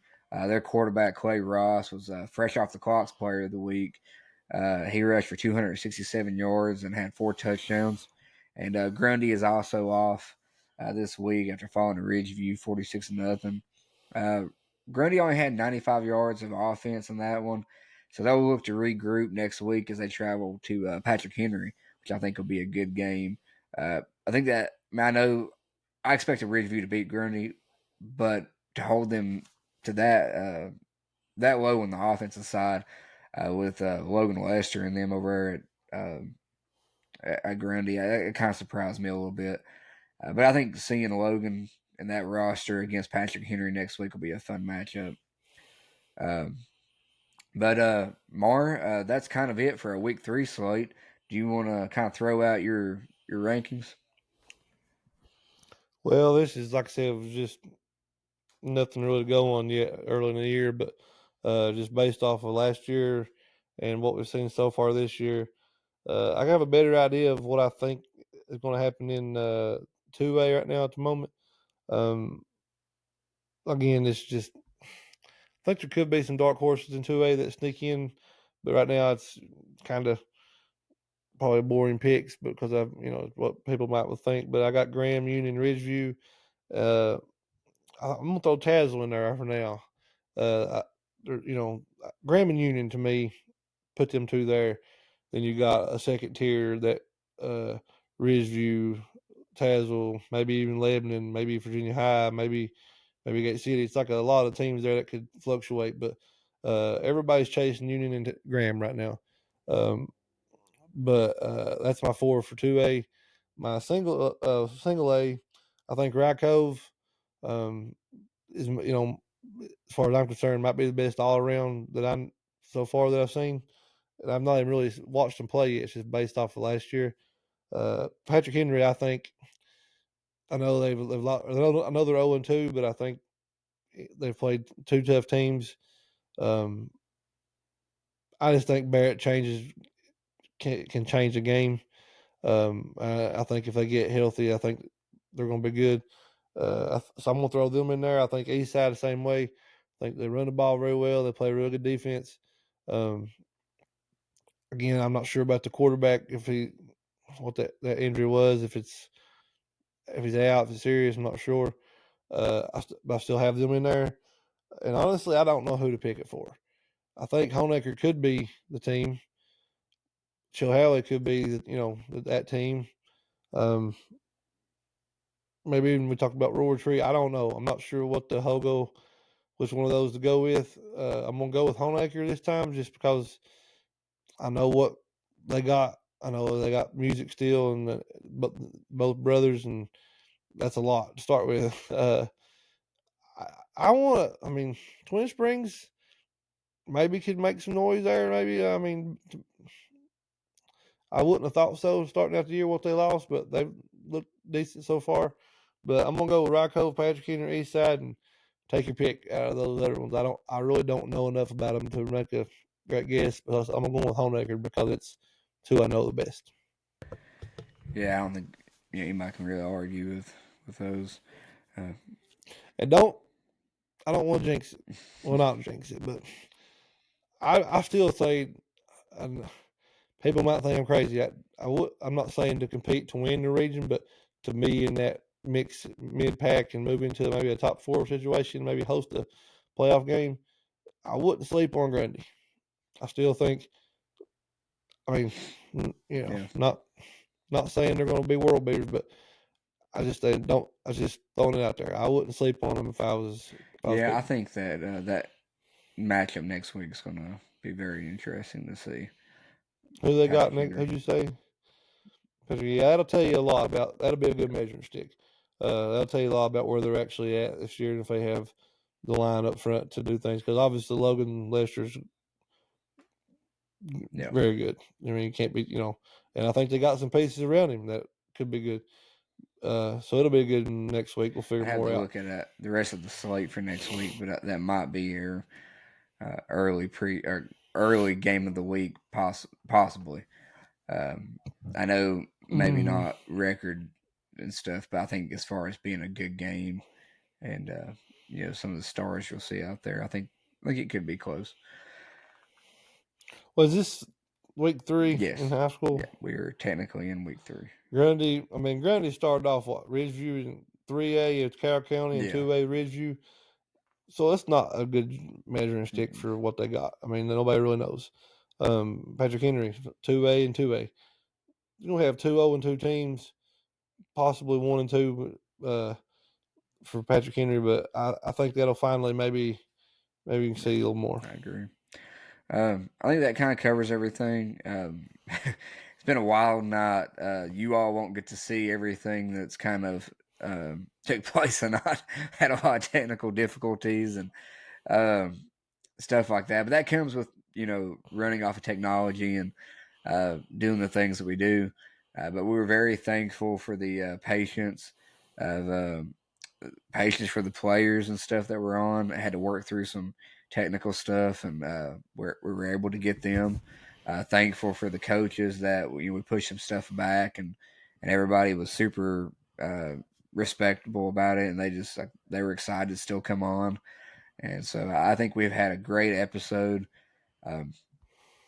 Man, I mean it's week. I mean it feels like week 2 for us because we didn't do a week 1. We done the Coach Ray Jones episode, which I'm very thankful for.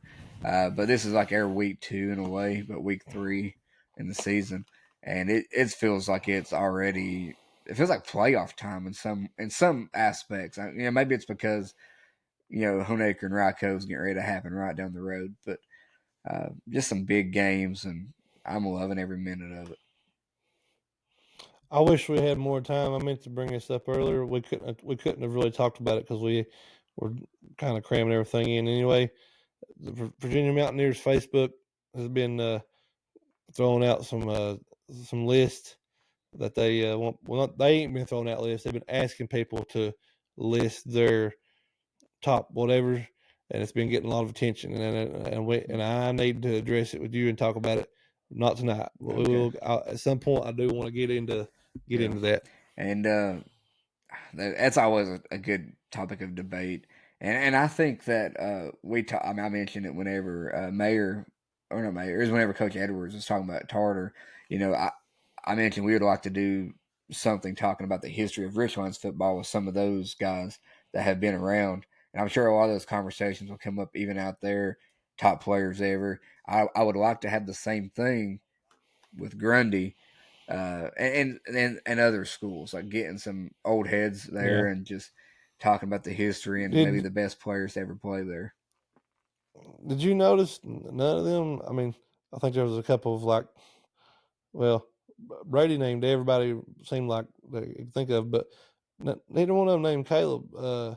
I thought that was interesting, and I don't know if it was just oversight, but forgetting. he's one of the. I think. Yeah, obviously I'm not from Richlands, but that's like one of the first ones I would think of. That was my top one. I think it depends on how you look at it. I mean, because there's some that went to the NFL, but I think as far as when I grew up, like Caleb was like, you couldn't touch him. Like he was all over the place. No, I mean it's but they did name the quarterback. Name him, but how you name him? Not even think about. That's just I thought that was interesting. Also had Austin Fuller. That went to SMU. I mean, you can't get into you get into that many good players. Like I said, you can't pick a wrong three probably, but I just thought that was that was odd. But I don't know enough about Richlands history to maybe But yeah, till next week, man. Hope we don't get wet this weekend. Pray for no rain. Don't be doing your rain dance. All right, guys. Anyway, see you next week. God bless. Have a good one.